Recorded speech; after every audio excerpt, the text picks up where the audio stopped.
That's actually an interesting thing that you're saying, like, well, just accommodating and whatnot, especially in jobs. For example, most jobs which involve, long-standing sitting or whatever, they're eventually going to take their toll on your back. Mm-hmm. But of course, an employer is not really going to care about that. It's like, okay, well, if you can't do the job, let's find somebody else, and then we'll make their fucking back break, and so on and Yeah. so forth. And it's but it's capitalism for you.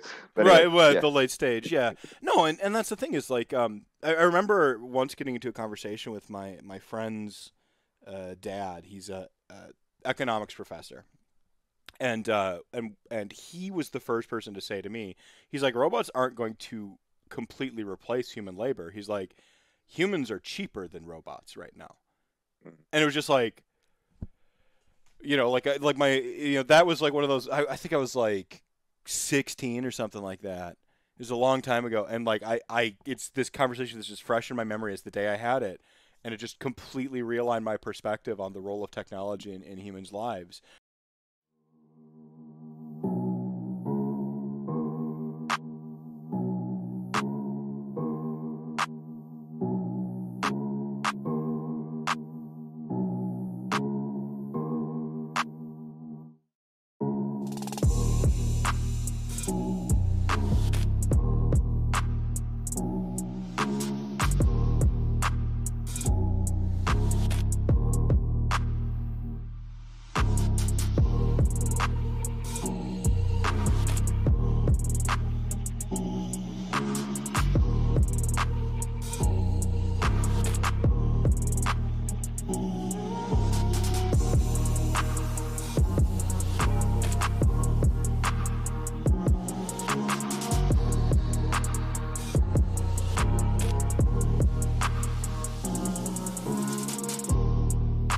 Suddenly we've got into this the world shit sort of rant.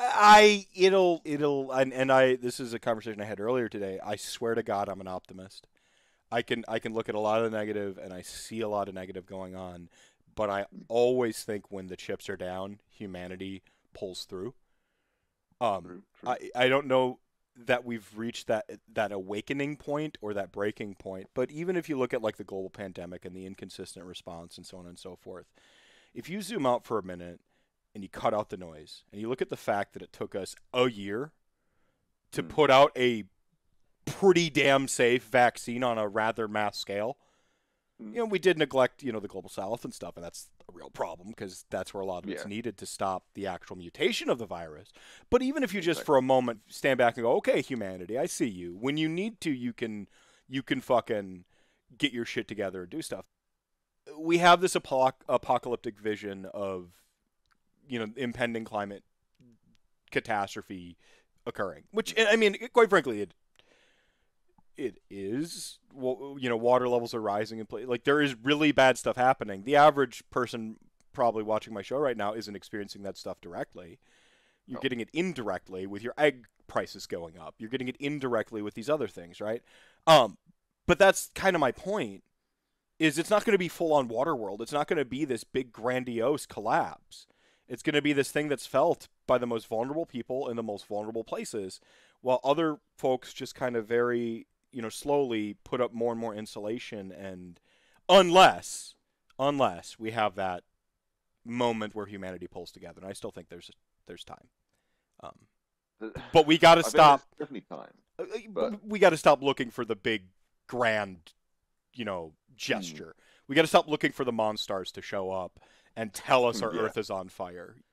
Yeah, pretty much. I mean, like, and the fact that anyone who actually cares about this sort of stuff is being demonized by, well, conservatives who just want the world to fucking burn. It's just kind of depressing. Like, it's funny how if you are a leftist and you actually care about like trying to stop all this sort of stuff, trying to stop. I mean, capitalism, like we were saying, is a big part of it. But of course, these people like their capitalism. They like their, and it's Well, I could go on. I know, and this we're still in like what I call the cold open period, so we're all right to prattle on here. You know, the I can't remember who said it, and I think part of the problem is it's easier. The quote is, "It's easier for people to envision the end of the world than the end of capitalism." Mm, pretty much. And that's the thing is, and Ursula K. Le Guin, one of my favorite authors of all time, she's a fucking anarchist. Bound in hell. She gave a speech, and one of her sort of famous bits of it was that capitalism seems as insurmountable to us right now as the divine right of kings did to humans in the past. And again, humanity tends to pull together eventually when the chips are down, and undermining the divine right of kings, going around telling everybody, God said I get to do this. We got rid of that system. Now, capitalism, mercantilism, and into capitalism sort of eventually replaced it. But just like capitalism replaced that divine right of kings period, something exists. Maybe it's like turbo capitalism with ecological fact. I have no idea. There's something, you know, maybe sock dems are right. I don't know. Maybe you can regulate us out of capitalism. I don't know. Whatever that system is, it's got to exist. But we've got to hit these checkpoints along the way. The things that we can agree upon, like, I don't know, people shouldn't be starving to death and dying, and things shouldn't be on fire. Just a question, actually. How old are you? I am 37. Okay, I'm 40. So we're basically around the same sort of age Yeah, range, we would have been in high school at approximately the same time. Me is like closer to freshman. Yeah. And I remember growing up, obviously in like the 80s and 90s, they were trying to make people a bit more aware of like pollution and, you know, all this sort of stuff. And yet it's funny now how now I could technically be well, could I be a grandparent? Yeah, I could probably be a grandparent by this point, right? And Right. yet nothing has changed. None of this stuff that we're supposed to be aware of has gotten really any better. It's like, oh, okay, cool. So you've taken plastic straws out of fucking fast food restaurants. Mm-hmm. Cool. Yay.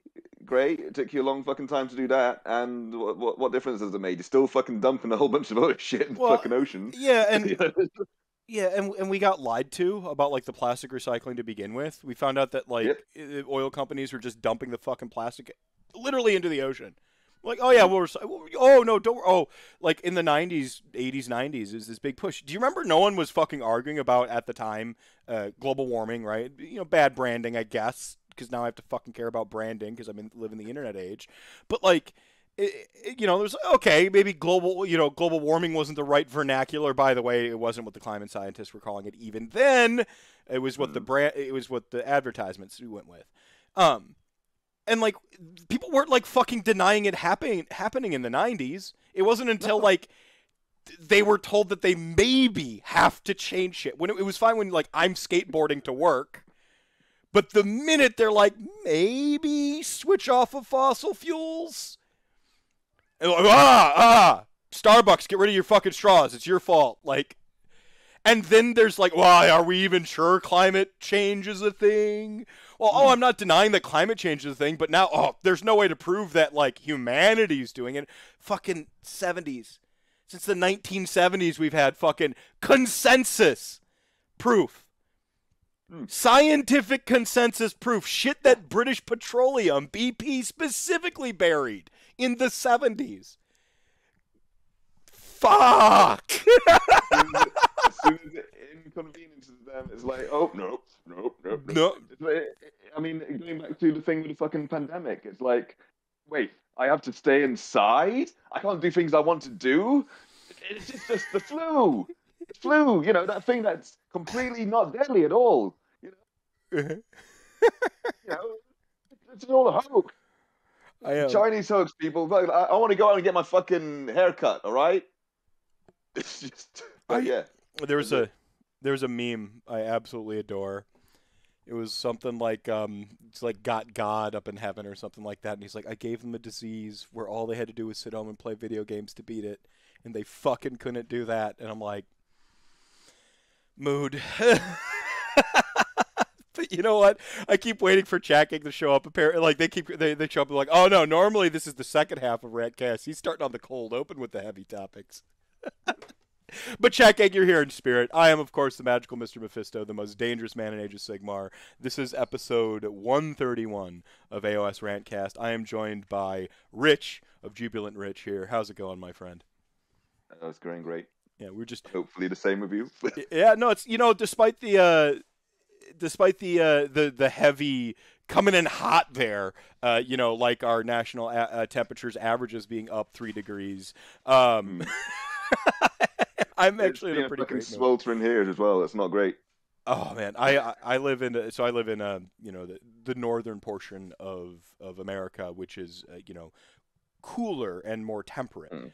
And I'm just like sweating. I'm like, I live up here because I'm an Arctic creature. I enjoy snow and I like fall and I like cold temperatures. I wish I could just live in jeans and a t-shirt all year round.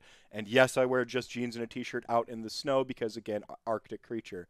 That temperature gets above, I don't know what like your non-freedom units of measurement conversion is, but the minute it gets above 70 degrees, like heck 60, I'm like, yeah, I don't know, can we turn the temperature down a little bit?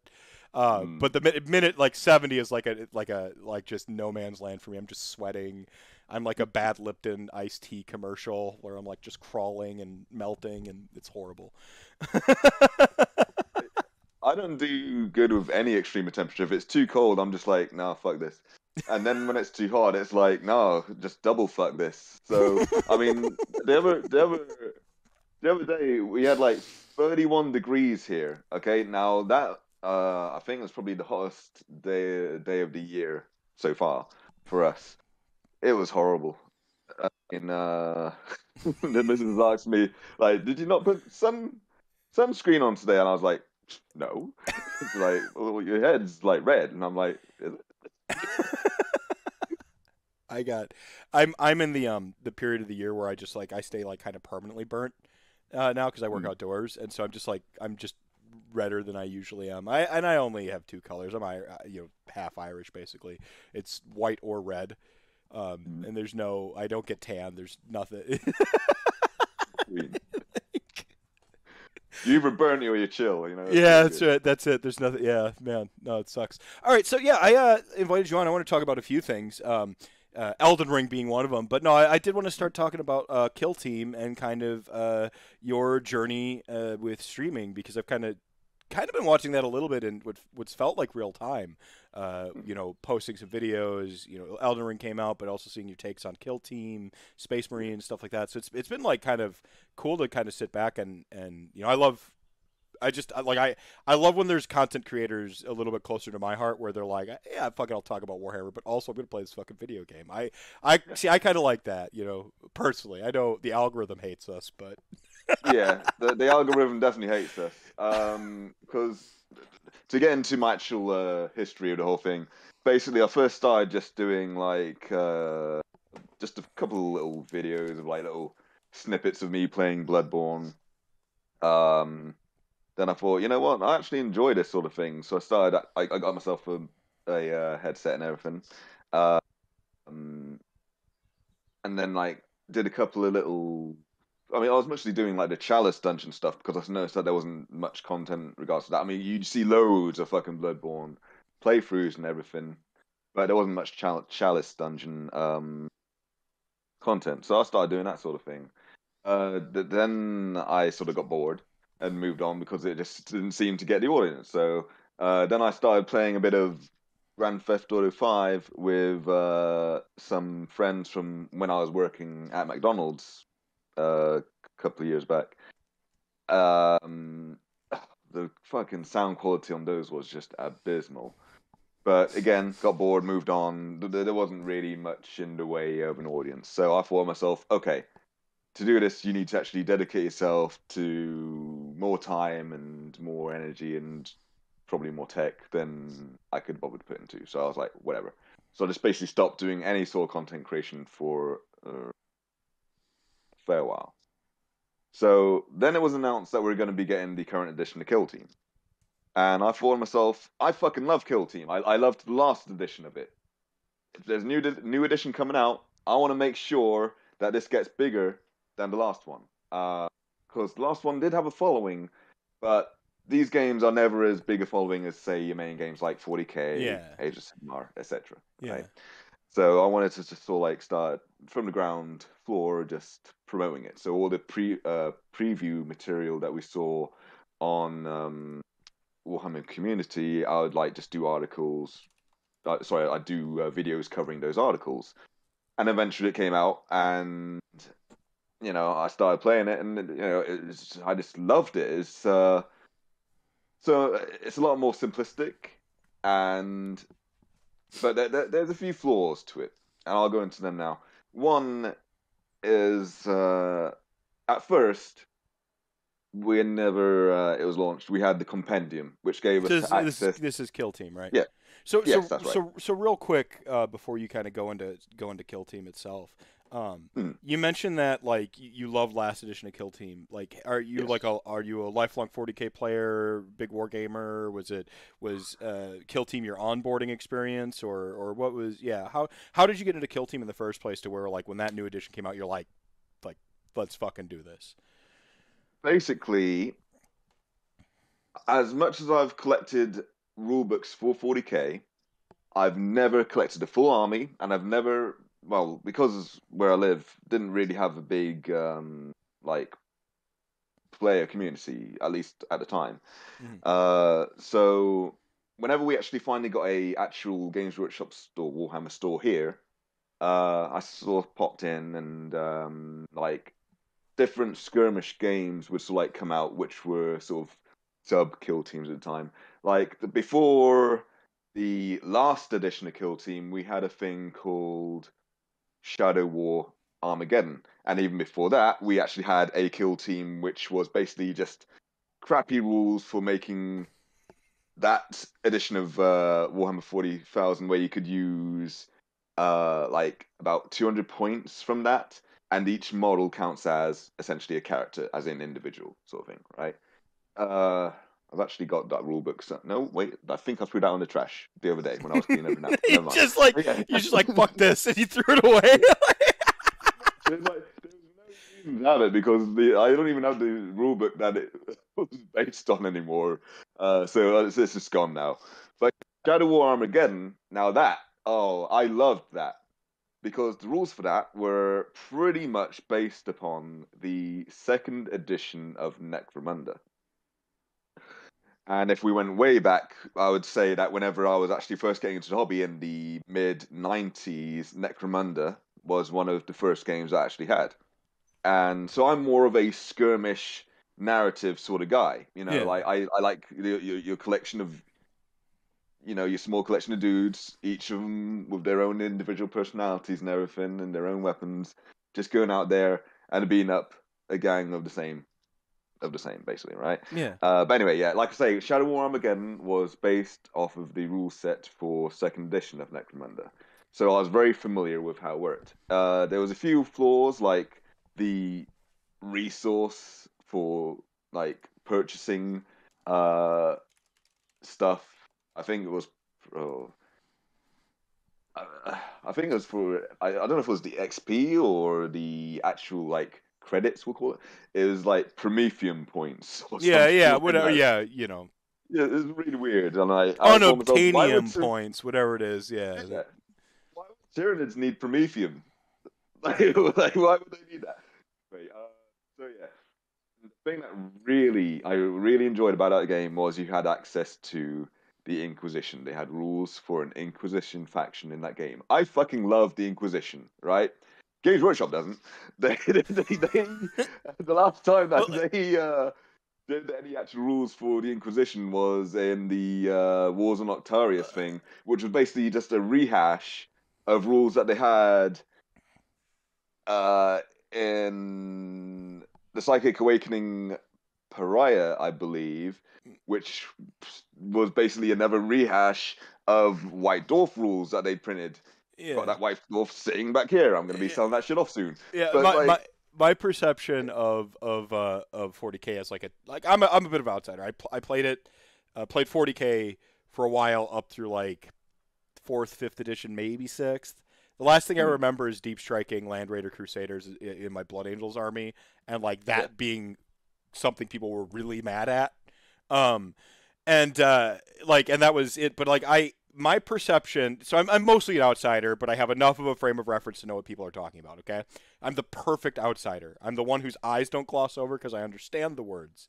I just don't have like a read or skin in the game. Now, it is my perception as an outsider that Games Workshop really kind of doesn't care about anything but Space Marines. Now, I know that might be a trope or a meme because they did rather pointedly release a Xenos army a year for like the last like few years. I know if you go back and you look at like, cause they did, one of my buddies was like correcting me on that. He's like, they don't only just release Space Marines. They've released, they did, I think he started his account at, the Tech Priests, Adeptus Mechanicus. He's like, they did Adeptus Mechanicus this year. They did this year, this year. And I'm like, Necron's relaunch. And I'm like, oh shit. Yeah. They have been releasing like a new, Xenos or non-Space Marine army a year. Never mind, my bad.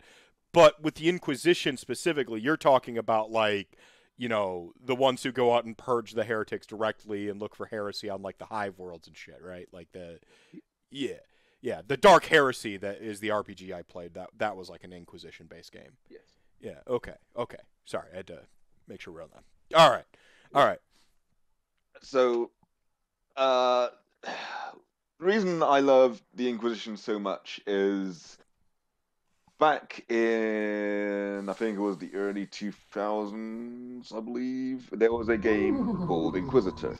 It was Games Workshop's attempt at doing a sort of tabletop skirmish game / roleplay game. Mm-hmm. They had models at 54mm scale, I believe, and that was when we first saw Eisenhorn, Inquisitor Eisenhorn, who I fucking love. All right, I love 40K Picard.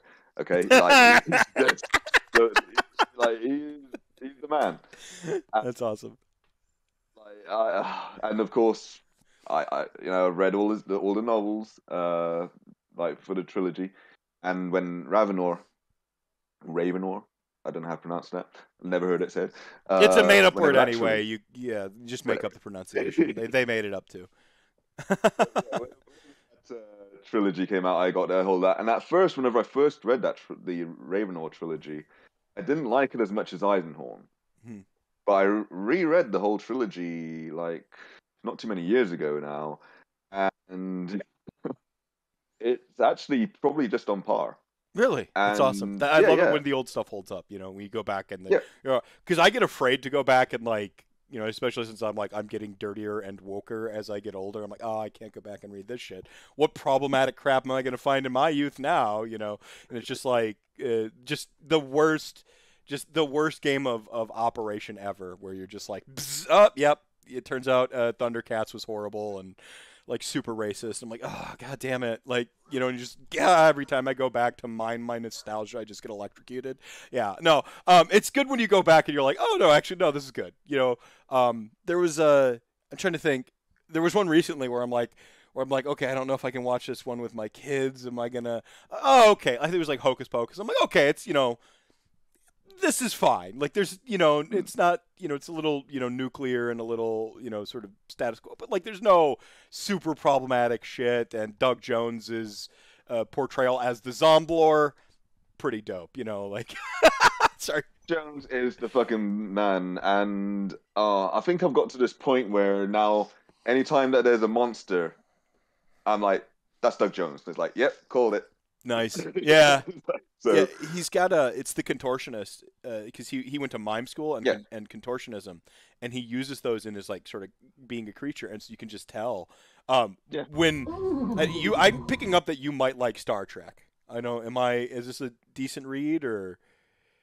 I dabble in Star Trek. Is probably a Okay. better way to put it. Okay. I mean, like whenever I was growing up, probably saw a few episodes of the original series, saw some of the TNG, and several of the movies, especially the movies stemming from the original series, and probably a couple of the Next Generation movies. Okay. Yeah. So when you call Eisenhorn Picard, like, it's like, all right, pretty sweet. Right, I think you said Eisenhorn's his new name, right? Inquisitor. Right? Yeah. Yeah. So like Doug Jones in Star Trek Discovery as I can't even remember his name. First officer, blah, and later on he does assistant as the captain. That was one of those where like you said like you gotten good at like identifying the monster. You're like, oh, that's Doug Jones. That was one of those where I was like, is that fucking Doug Jones? Like I was just like, like staring at it real close, and I'm like, is that no? No, he's not in fucking Star Trek, is he? Well, like, that's it. Like, because I only saw the first and second season of Discovery, right? Mm-hmm. And then I just like, I think we started watching the first season. I think I stopped the around the same point you probably stopped. Yeah. And it wasn't until about, well, not too many months ago that I'd even heard that was Doug Jones, and I was like, how did I not see that? I've also brought shame to our families. Yeah, well, yeah, both our houses. Real quick here, let me catch up with Chat Gag, who's finally filtered in here. Going a little bit early stream today for a very special guest in a different time zone, so y'all might have been caught off guard a bit. Saturni, Rose, awesome job on the tier stream today. I was in and out there for a while, but I caught the first part and loved it. Making the content we need, ruining people's childhood cartoons. Speaking of nostalgia traps, people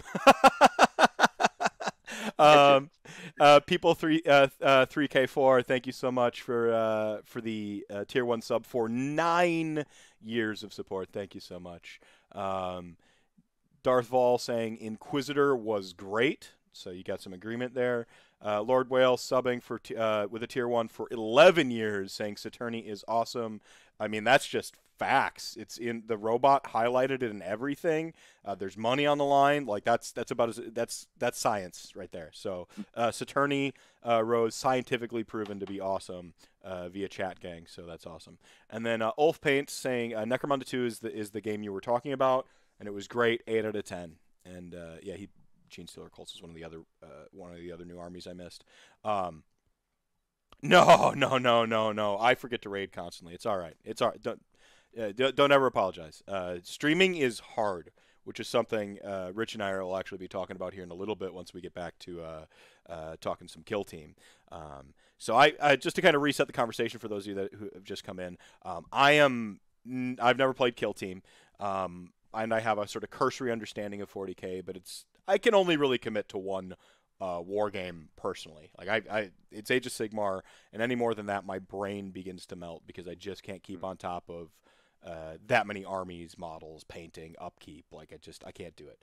But I can tolerate an extra skirmish game or two, which I think is where Kill Team and what they're trying to do with Warcry in AOS as like onboarding games is pretty awesome. And this is something I kind of wanted to ask you. So this is recap into a segue. Look at that fucking pirouette. Professional broadcaster here, everybody.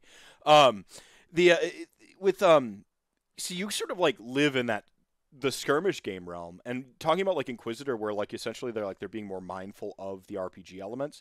I think that's really where the skirmish games shine personally, because they give you like stakes and something ongoing. Like that's why I fucking love Blood Bowl. I think Blood Bowl is like my Kill Team for you, or Warcry for other people. Blood Bowl's that game where like I adore it and I can't play it enough, but like the local community just doesn't exist, so I have to kind of settle for where I can play it, and something's lost in translation with TTS for me. So it's like I'm just kind of always ready to play it and trying to like get more people to play it, and then just like waiting. Nothing. Literally the problem that I have with Kill Team here. Okay, yeah, yeah. Go ahead. Well, I was going to say, because you're saying like you like Bloodborne, right? Oh, sorry, Blood Bowl rather. Now with I do like here, both, well, yeah, Bloodborne and Blood Bowl. But yeah, go on. Yeah. but I feel that the community for Blood Bowl here is definitely more of a thing than the community for Kill Team. At least this edition. Whenever I was frequenting the local store, there was definitely a player base for the previous versions of Kill Team, like the one that was just the crappy add-on rules to whatever edition of 40k. I think it was probably seventh edition, and there was actually a player base for Shadow War Armageddon, which I'd mentioned earlier. Um, but I don't know if it's because I just haven't really got in touch with. Whenever the store changed hands to the current manager, basically all of the locals, all the regulars rather, they just fucked off because they already they had experiences with her, and at first, right, I thought, I mean, because I know that in recent times, more often than not, when you got people saying "ew, women," blah, blah, blah, it's because they're being a sexist prick, right? But no, she was a cunt, still is a cunt. So it's like, I can see why there was definitely an issue with the regulars there, and now you just go in there, there's her fucking little potato fucking minion just there all the fucking time, and oh god. But no, I could go on, but I'm not gonna because it's Yeah, the could get dramas. offensive. Yeah, yeah. So I just to kind of add to the Kill Team thing. See, you're saying like less people play Kill Team than Bloodborne, or Bloodborne. Obviously, Bloodborne's great. Like everyone plays Bloodborne. Blood One on the Bowl brain now. and Blood Bowl. Yeah. Sorry, you did it once, and it's if the whole rest of this fucking show, it's gonna be happening. We'll finally get to where we're talking about FromSoft games, and we'll be saying Blood Bowl. It just we can't win now. No, the with Blood Bowl, I'm always surprised to hear how huge of a following it has, especially in like the UK. Because like I know it's got like a lot in common with like essentially like rugby, right? Like because there's the way the ball is handled a little bit, but it's very much got the American gridiron infused into it, Yeah, like the American very football, much. right? And and you run into these folks who are like, oh, I hate sports, fucking love Blood Bowl. And it's like, and you have nerds like me who do happen to like sports, and so like, and I did a couple Blood Bowl episodes there where I tried to like get to the heart of the matter, like why do people love Blood Bowl so much? And it was one of those like talk for 3 hours and like look at the camera. Well, there you have it. Nobody knows, like it was just, because it's such a wide swath of people who all have different investment. And me who likes football, one of the questions that I had that was like, oh, this is the question, this is the big question. I'm so fucking smart with this question, which is like, do people who like sports and like traditional football feel that it enhances their enjoyment of Blood Bowl and or vice versa or whatever? And it was like, nah, not really a factor. And it's like, your idea, like knowing Madden plays doesn't really help you with Blood Bowl because Nuffle gonna take what Nuffle want, like Nuffle get all the honey he want. You can't, you're the best way to play Blood Bowl is to never roll fucking dice if you can help it.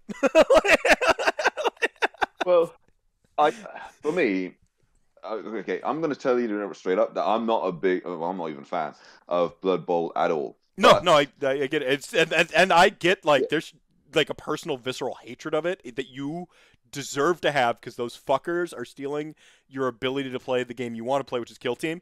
Respect, like You're not wrong. You're not gonna hurt my feelings. Like it's all right. I respect the spice. Like so you hate Blood Bowl. You heard it here first. Go like and subscribe to Jubilant Rich's channel on YouTube. Comment on his next video how much he's wrong about hating Blood Bowl for the algorithms, and then be sure to follow him on Twitter at BlackBrit1. So you're telling me how much you hate Blood Bowl. I can see that it strikes me as a very fun game. Like it's all about the fun. Like it's all about the memes and all that sort of thing.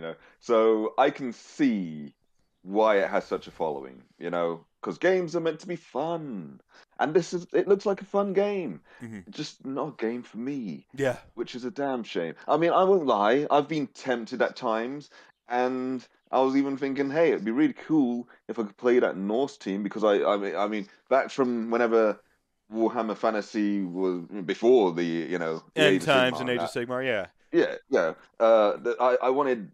I was really interested in the Norse element of the old world. They didn't really explore it a whole lot. There was only one explicitly, or maybe two explicitly Norse named things. Like you had that Regiment of Renown, I believe they were called, from the Dogs of War. It was the Hmm. werebears, basically. Hmm. Yep. They were from Norsca. Yep. Uh, yeah, and Yep. you No, I had know exactly. some like And there's Blood Bowl stuff. yeah, and they also had a werewolf one too. Yeah, That was like there was a named werewolf dude, and he was like yeah, there's a named werewolf dude too because he had like a whole house, and it was they weren't sure if he was a skinwalker chaos dude or if he was like somehow linked to the undead or the Norse, and there was like a whole character that was like not sure if skinwalker chaos or undead or whatever, and they made like this like super 90s anti-hero character, and I can't remember his name either, mm, but he was Norse's well, their Norse variant or whatever. Yeah, go on. Sorry, yeah, sorry. I'm just it's coming yeah. back to me as you're talking about it. I'm like, oh, that's right. Yeah, yeah. The bear dudes and a It's all werewolf. coming back to me now. But yeah, I mean, like they recently released the Norse team for Blood Bowl, if I'm not mistaken, and I was even kind of tempted then, but then I thought, then I'll be playing Blood Bowl, and I don't want to play Blood Bowl. So, but maybe if we're lucky and we do get like a Norse representation in the old world whenever that comes back, as they're working on right now, maybe I'll dabble in it then. We'll see. But yes, I'm going to move on from Norse and Blood Bowl. That's fine. Yeah. So no, like to kind of get back to where he was I was relating with Blood Bowl because Blood Bowl has like these continuous stakes. Like Mm, it sucks if somebody kills like your character during a campaign or a season, um, that you're like dumping all your level ups into. But it's yeah, also those stakes is why you're so like like you're so engaged in the game, and you see a lot of that yeah. in these skirmish games. Like that's part of why they are that way. Hell, my like gateway drug, like sort of between tabletop RPGs, which many people know is like sort of um, I love all my children equally. Do not make me choose which one of my nerd passions I like the most. And I lean over, I'm like, it's you, tabletop RPGs. Just don't tell the others. But then I love the rest equally. Okay, Mm, um, but I have an Age of Sigmar podcast, so I'm clearly passionate about it. Um, the thing is Hero Quest was like the gateway drug between the two for me. mm, I played Hero Quest. Everyone remembers those, like basically the original Chaos Knight sculpts and shit like that. Just yeah, having our minds blown. But those ongoing campaigns, playing those minis, there's something when you were talking about like Necromunda 2 and some of these other games that just like as you were describing Inquisitor even, I'm like, oh, it's like fucking Hero Quest. It's like Hero Quest. There is just something for me that like is just a through line straight, just like an arrow that just shoots through time and space through every iteration of myself all the way back to being a child and like murders me as a mm. kid, and then like there's a different reality now, and that's why I have an Age of Sigmar podcast instead of a tabletop RPG podcast. You're living in that timeline where the arrow you know killed the more RPG savvy one. Hey, checking. How's it going in this timeline? No, so yeah, but yeah, it's like there's just something about that. Plus the buy-in is a lot more approachable. You're looking at sort of I think that's why Games Workshop does put so much into Kill Team, Warcry, these side games because they're trying to onboard people into their bigger games. Yeah. And this is where I really wanted to kind of go with this conversation, and something I find like kind of fascinating about sort of your journey is that you're sort of dedicated to that skirmish space, and Mm, it is what I'm kind of picking up. Um, definitely.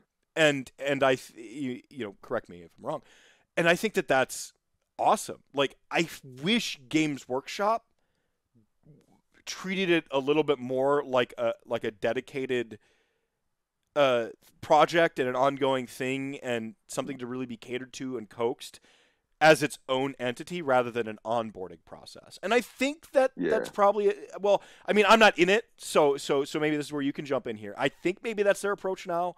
Kill Team seems like, and that you said that like you don't have a huge Kill Team scene kind of locally, kind of blew my mind, because here where people are like, I'm very much again on the AOS side of things, so like it's all Warcry, but the constant comparisons to Kill Team cannot be avoided. Everyone's like, Warcry should be more like Kill Team. We want our our next skirmish game to be more like Kill Team. Kill Team is the game that is held up as the gold standard of skirmish games right now within the GW spans of IPs. And so it sounds like the gold standard. It sounds like something they're putting tons of effort in. Maybe you can speak to that a little bit. Maybe you can speak to a little bit to your sort of more dedicated to skirmish approach. Like why you think that's valuable, why not? Anything you agree or disagree with there? I think what that might be is because Warcry, whenever it first started out, it seemed very separate from the main game because it was more about like weird and wonderful chaos warbands going at it. You know what I mean?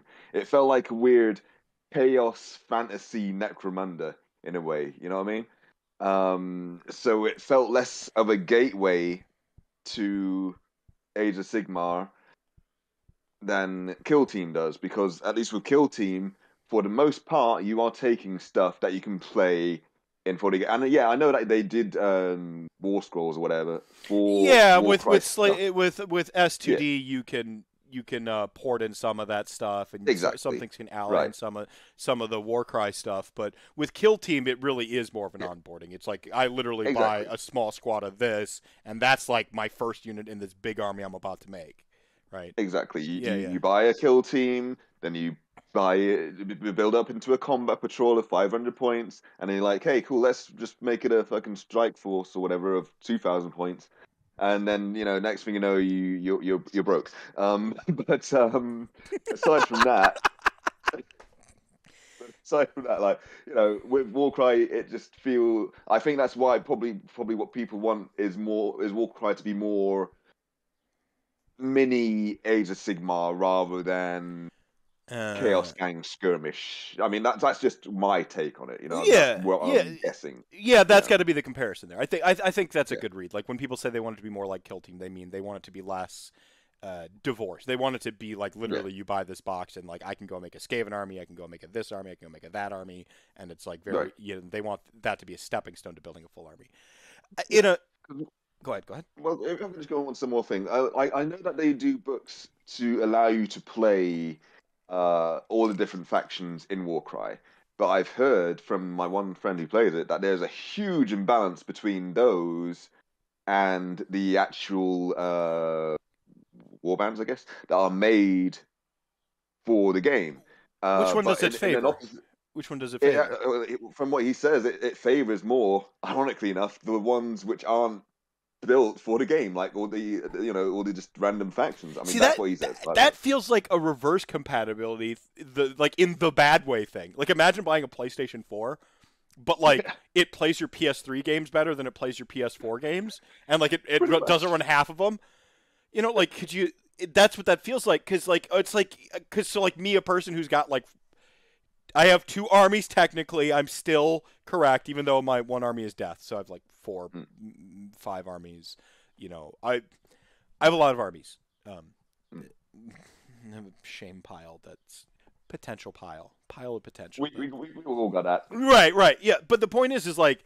So, like, for me to be like, oh, I'll go play Warcry, and I just literally, like, knock a shelf down on accident on my way out, and I scoop up the minis. I'm like, there's my Warcry warband, and that to be better than the thing made for the system, I feel like that's the wrong direction. I understand, like, because it's cool, because it would bring, if the idea is to get me to go play Warcry and buy this other skirmish thing, cool, all right. But, like, Games Workshop knows they have my money, and I will buy whatever next Games Workshop product trips my fancy. It's the people who don't currently, and this is basic marketing, basic capitalism. It is onboarding and getting more people in your audience. Why is Disney so good at what they do? Because they know if they sell the kid on Disney, they get the parents on Disney, and then they get that kid's future kids in on Disney too, right? It self creates a audience essentially in triplicate, onboarding, and then customer retention once you have them onboarded is where most everything is dedicated when it comes to these companies. So from a kill team from a Warcry business perspective, it doesn't make a lot of sense to go reverse compatible for people who have already bought into your bigger game. Because I'm gonna now buy a warband.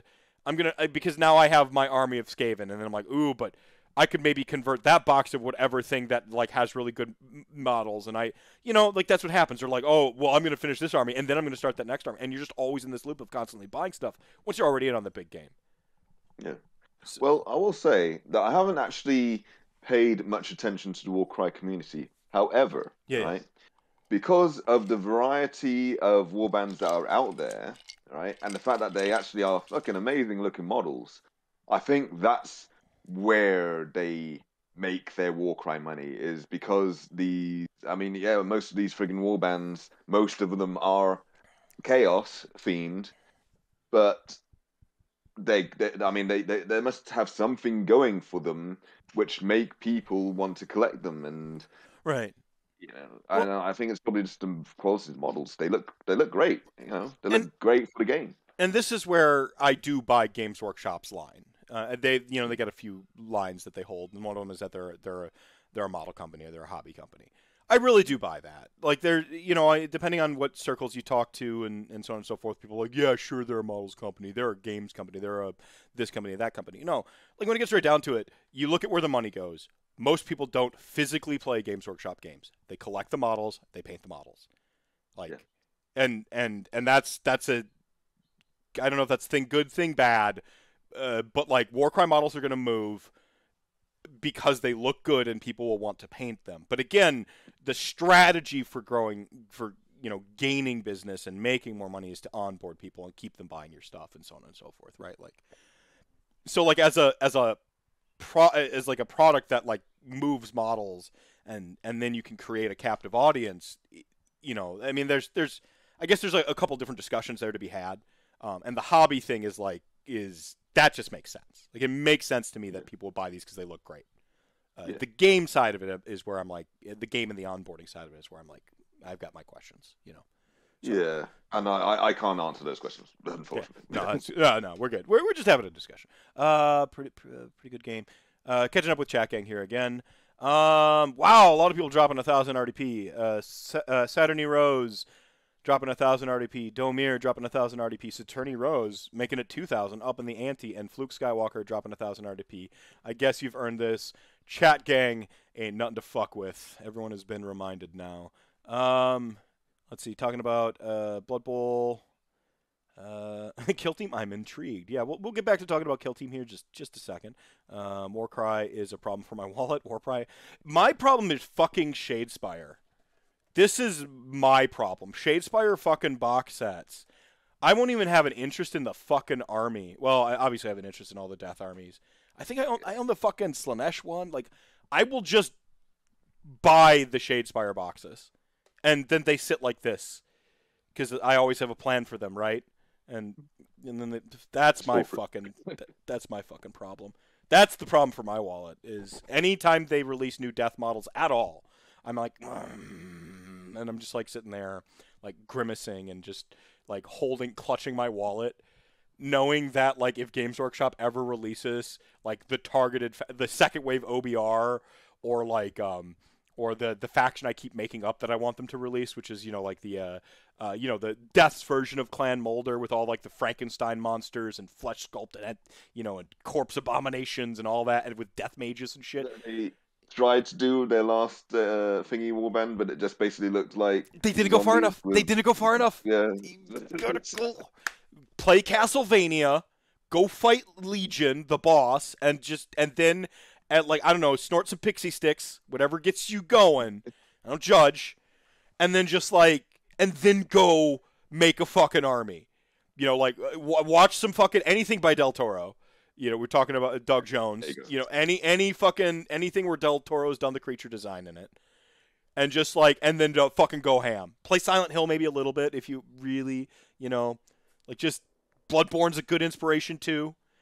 I'd almost say that the what was it, the Ozark Bone Reapers or whatever frig, they almost have a bit of a Del Toro They're feel about them, don't they? Yeah, so they're kind of my primary army in AOS. Yeah. It's Ossiarch Bone Reapers. Technically, I have one army. It's Death, is the joke.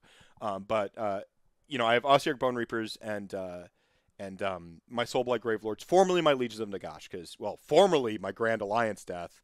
I played long enough to where Legion of Naygash didn't exist, and I just had a collection. Yeah. And then that's just kind of like evolved into my Soulblight Gravelords army. I could have not spent a penny. Speaking of Games Workshop, me clutching my wallet, could have not spent a penny.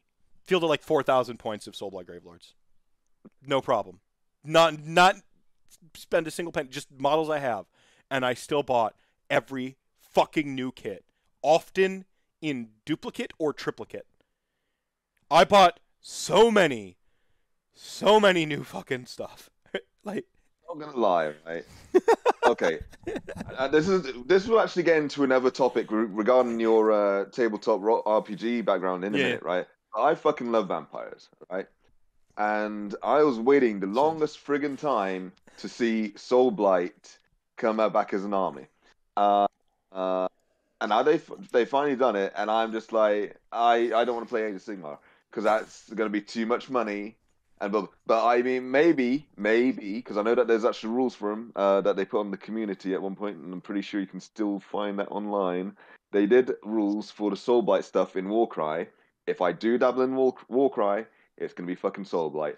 Yeah, granted, there'll probably be a fucking huge power imbalance between me and whoever plays whatever Chaos fucking Warband. their fault for not but playing a whatever. fucking vampire, okay? They deserve to. Yeah, there you go. Should have played. Vampires are awesome. This is known. You could have played a sweet vampire. No pity. No, you Destroy them. Play the fucking this marauder bullshit or this chick with a fucking small ass head.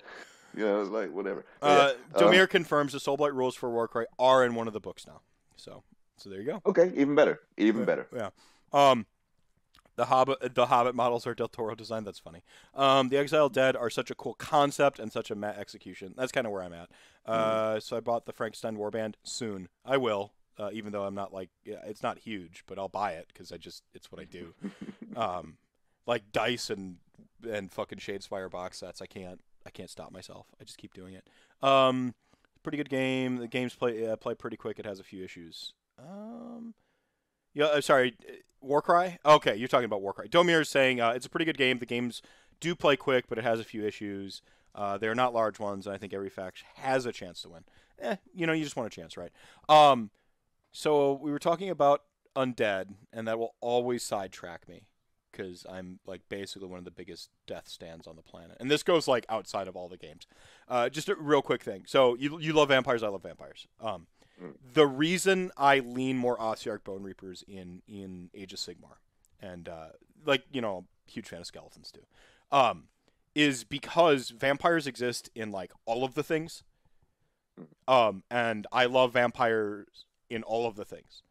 Ossiarch Bone Reapers are uniquely Games Workshop, and that's really at the end of the day why I absolutely adore them, is because they're something that is specific to the Age of Sigmar. I can go and play any regular skeleton in basically any game. I can play any vampire in basically any game. But when I come to Age of Sigmar, any zombie, etc. Yeah, right. And I do not lament that. That's fucking awesome.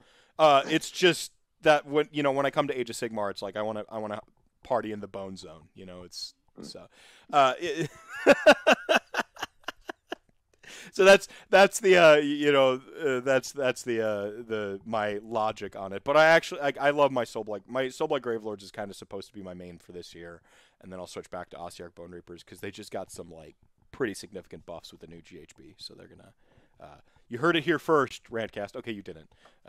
But chat gang, Ossiarch Bone Reapers are they're don't call it a comeback, LL Cool J style. They've been here for years, but you're gonna start seeing them perform again. And now everybody gets to play Stalkers as battle line if you have a Mortisan leader, and you should do that because their damage is good.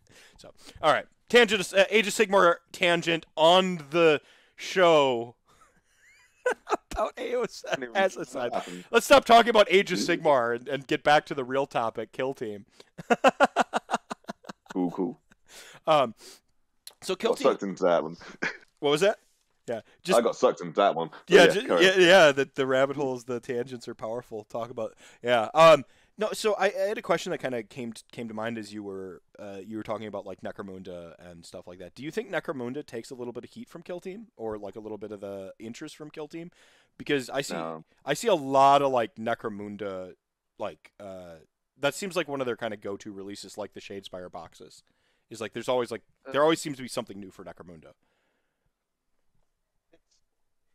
Or are they different enough? Or are they stylistically Different enough. Okay. For one, and I feel like Necromunda is probably more of a, at least to me, it's more of a. Oh, I feel like older generations within the hobby probably prefer it to new. I mean, there's probably newer generations who like the look of it and everything. No, yeah. It's probably because I haven't spoken to enough people about Necromunda. That's what I'm fine. completely ignorant as to the Necromunda community right now. Like with Necromunda, the only person that I actually know who wanted to play it, or two people really, were some of the former regulars from the store.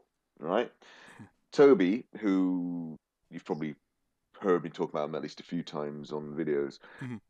He dabbled in like collecting some Necromunda gangs and everything, and I've bought a lot of the books, but I haven't got all of the house books yet. I've got the Book of Chains and Book of Blades.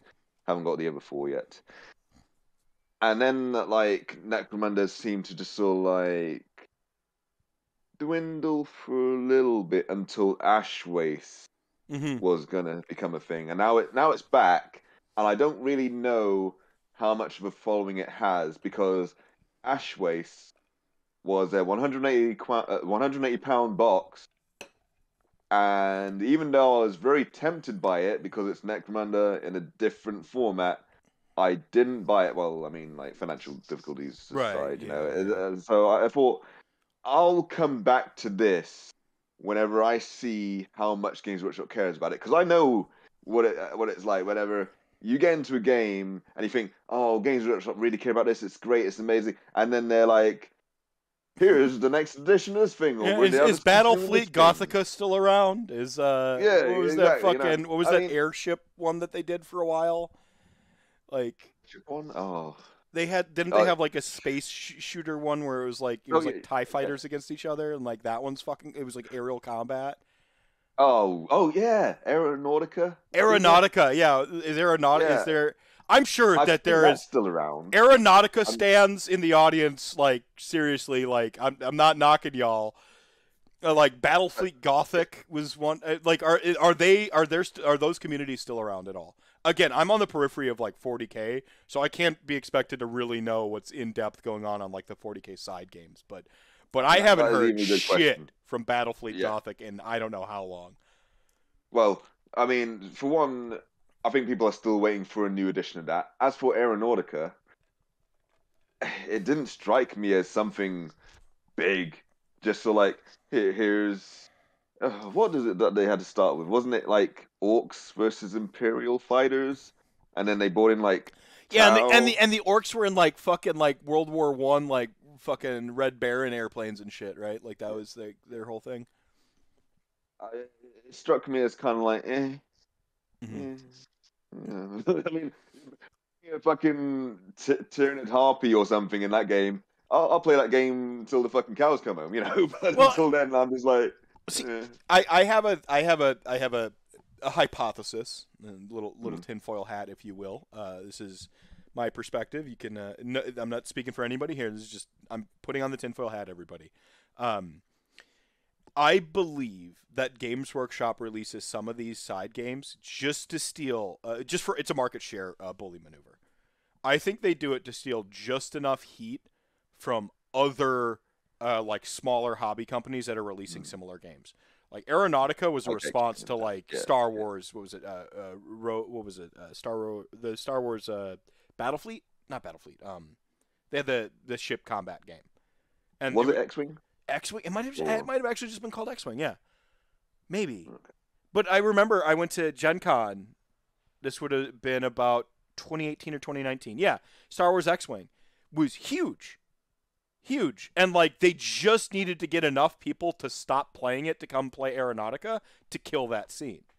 They didn't need to sustain the game, but now that like both those scenes are dead, what choice do you have? If you want to keep playing minis, well, you might as well. You're either going to like build a scene, which is honestly based, like awesome, like community building, grassroots. That shit's my jam. Like whatever your passion is, if you can get a following, I will help you. I will hand you the bullhorn, you know, and like just shout with you. Like I love that shit. But like yeah, like they know that if they can just like torpedo it just enough, they don't need to support the game. They just need to disrupt the other one to stop them from gaining minis. Broadly speaking, that's the market they compete in. The hobby side of stuff. They just need to steal enough heat to let that fire go out elsewhere, and then they can. Now you're here. What are you going to do? You're either going to go and organically try to build a community from grassroots, which is based as hell but hard to do, or you're going to buy a couple Space Marines now, and guess what? You're playing Kill Team, or you're playing, and then it's Yeah, I mean, I've even heard that's my tinfoil hat though. So well, no. I mean, like you're probably on the fucking ball with that one because like even with the current edition of Kill Team, I think I've heard that the way they're doing like the movement gauges and that borrows in part from another Star Wars sort of game. I could be wrong. Anyone in chat, please correct me. You'll be able to chat gang. The collective knowledge of chat gang is greater than either you or I. We have to accept that they are the show within the show, and it's really there. It's like our Google, they're just there. You agree with that? Kicker says I agree with that take. I do think GW releases some of the side games just to kill other games. Star Wars Legion is legit. It's Legion, that was the one. Yeah, Star Wars Legion is the one some folks try to get me in. I'm not enough of a Star Wars stan, and like I'm the most boring Star Wars fan ever because I really do just like lightsabers and space magic. So like I know everyone's like, well, like if I run a Star Wars RPG tomorrow, will you play? I'm like, do you allow Jedi? And they're like, no. I'm like, nope. They're like, you're boring. That's Jedi are the most boring part about Star Wars. I'm like, I have hundreds of hours in KOTOR that disagree with you.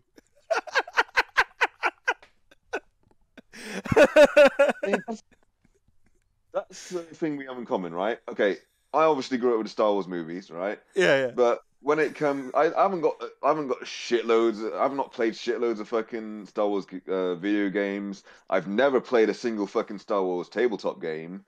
And I wanted to play a Star Wars RPG, but it's just never really popped up around here. And of course, if I did play one, I'd want to play a fucking Jedi, or at the very least, train to be a fucking Jedi. Right? Because... yeah, playing to become a Jedi at the very least, right? Yeah.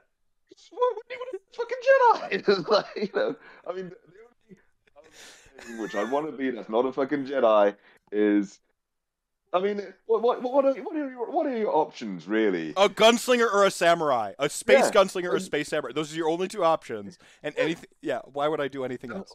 And of those gunslingers, it's going to be either smuggler, because everyone loves fucking Han Solo, or it's going to be a fucking bounty hunter, because bounty hunters. And no, not everyone loves fucking Boba Fett. I don't love fucking Boba Fett, and that's another fucking rant for right now. Most overrated fucking character in Star Wars. Oh shit! He went there. No, it's not even. And if people, okay, right. And if people want to disagree with you real quick on Twitter, where can they get at you? Anywhere. Keep going. You're talking to Jubilant Rich here, and if you want to disagree with why he thinks Boba Fett correctly is the most overrated character, go on, man. You have the stage. Okay. Right. Let's forget all these fucking extended universe books, which are probably fucking obsolete now because of Disney. Right? see, that What does he hurt. do in the But go on. films? Yeah. What does he do in the films? Right? He's not even supposed to be in the fucking first film. I think he pops up in the first film in He's in the the cantina. one of the You might get a shot of him in the cantina or something like that. Might be it, I think. probably. And Or that's how no, he no, turns they're to on the. He's fucking. collecting the He bounty must. hunters on the ship. There's something like that, right? Like there's a. Oh, he walks by the camera at one point whenever Yeah. Han Solo's done his talking to Jabba, in this stupid, Extended edition, remastered. even like he might not have Yeah, even been that's in the original bullshit. one. They add him in the extended Exactly, edition. Yeah, exactly. yeah, yeah. Right? And then you get Empire Strikes Back, and it's like, oh, so let's send fucking Boba Fett to get him. Oh, he follows him to fucking Cloud City. He doesn't capture him though. No, that's fucking Darth Vader does all that fucking shit. Basically, it's like, hey, I got your fucking blaster. What are you gonna do now? And they'll, and then there's that. And then, oh, we get to the fucking Return of the Jedi. What happens then? I'm gonna jump over here. Oh shit, blind fucker, just stabbed my fucking jetpack. Now I'm falling into a fucking Sarlacc. Oh, he gets. Oh no. He gets owned by Luke Skywalker, like thoroughly owned. And he doesn't even capture Han Solo. What's his name? Billy D. Williams. Why can't I remember his character's name?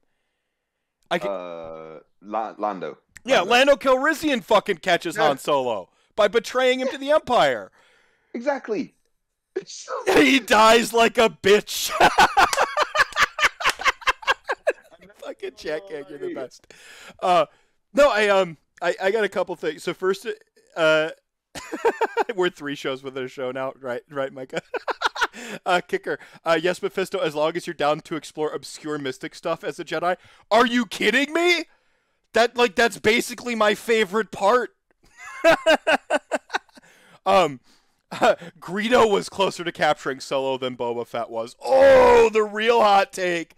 Oh, spit and fire, chat gang. Yeah, no, you're not wrong.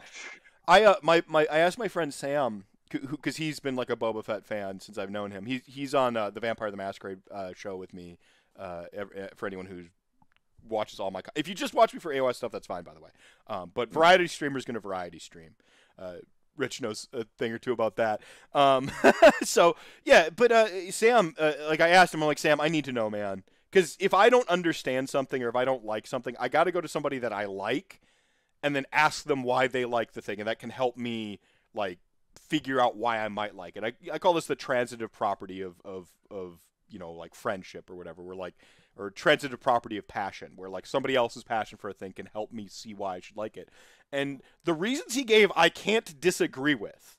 So, like, if they're the things that he weights the most heavily in his mind for why he likes the character, like, if that's worth 10 out of 10 for him and he doesn't care about all that other stuff, then, his opinion has been articulated and arrived at correctly. Can't disagree. They are, because when Darth Vader meets him, he points at him and says, "And no disintegrations." That's number 1, and number 2 is he looks cool. And I'm like, all right. I'm like, all right.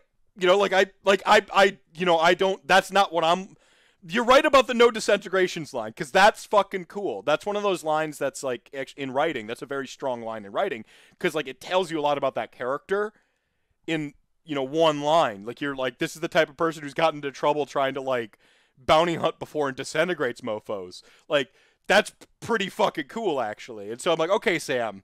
All right, but I like, he's overrated. Like, don't get me wrong, The Mandalorian's been pretty great, but there's an actual fucking character there, right? Like, it's doing stuff with Babby Yoda, and I never got Boba Fett. And I did read the expanded universe stuff where he detonates his jetpack to escape the Sarlacc pit, and I think they literally took that for the Disney TV series to get him out, didn't they?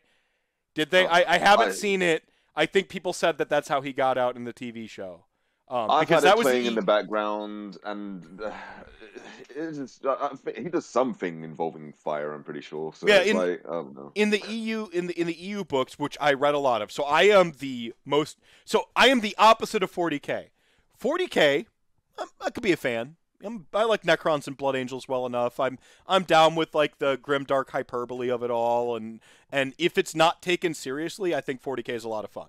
It's a fun setting if you never ever try to read into it as anything substantive. Okay, like, if it's just like, oh, like, look at the sword that goes and it's got a chainsaw. Oh, that's cool, like a chainsaw on a sword. And bullets that shoot themselves because they're rocket propelled. Oh yeah, you know, if you just turn off your fucking brain and lean in and enjoy it, 40K is awesome. I am but I know fuck all about 40K's like deeper tiers of knowledge. I mix up who any Primarch is at any given time. Like I don't know. Like I conflate Horus and Abaddon a lot. Like I don't fucking know shit. Okay. No, it's not hard to do that. To be fair. but with Star Wars, it's like I actively say I'm not a Star Wars fan. Like I'm not a Star Wars fan, but I'm the most knowledgeable non-fan of Star Wars you will ever meet. Like read all the EU, have like it's just because I don't know, like I don't know how to describe it. It's like I'm one of those people who could talk forever about Star Wars because I know a ton. I just don't consider myself a fan anymore. I don't consume it all. I don't go, you know, I don't go to Star Wars forums. I don't engage Star Wars discussions out of my way. I'll engage them in the moment, but I won't like if I see a Star Wars debacle show up on Twitter, I keep scrolling. You know, like it just. I don't consider myself a fan. I consider myself a comics fan. I can't help but like keep noticing you're rocking a Justice League shirt, and I'm like, talk about like why Batman a bitch. Talk about why Batman a bitch. My brain keeps saying that, and I'm like, no, we're gonna stay on topic here, you know. But like Star Wars, unless it's in the conversation like this, it's not something I go out of my way for, you know. It's like the setting is the coolest part of Star Wars, and that's exactly it, Domir. And Jedi are sweet, because samurai are sweet, and the hidden fortress, Kurosawa, like, being the inspiration for the original, like, New Hope, right, is awesome. Like, of course I like samurai, and of course I like space samurai. Like, why? That makes sense to me. So, See, like, with my fandom of Star Wars, right? Clone Wars. Very fucking popular amongst actual true fans of Star Wars. I don't think I've watched a single episode of the CG Clone Wars. okay. I've watched all of the. I'm gonna fuck up the name. Gendy Tartakovsky. Well, Yeah. anyway, I've watched his Clone Wars, which was first on Cartoon Network, I believe, and I fucking loved that shit. Mm-hmm.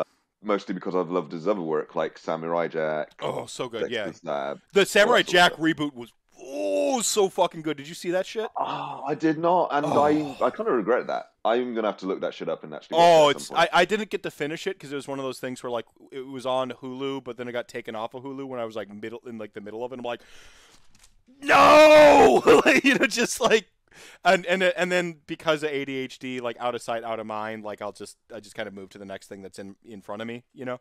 But what I was watching, like the whole thing is like he essentially like fucking Aku or whatever wins, and then it's just like the apocalypse has occurred and Samurai Jack is like fucked off to nowhere, and like there's all these like little fractured realities, and he doesn't even have his sword to start. It's so good. It's so good. So check it out. It's worth. Cool. I maybe it gets bad and that's why people don't talk about it more. I hope not. But what I was I don't know, I was like about half a dozen or more episodes in. It was awesome. So yeah. I'll have to check it out.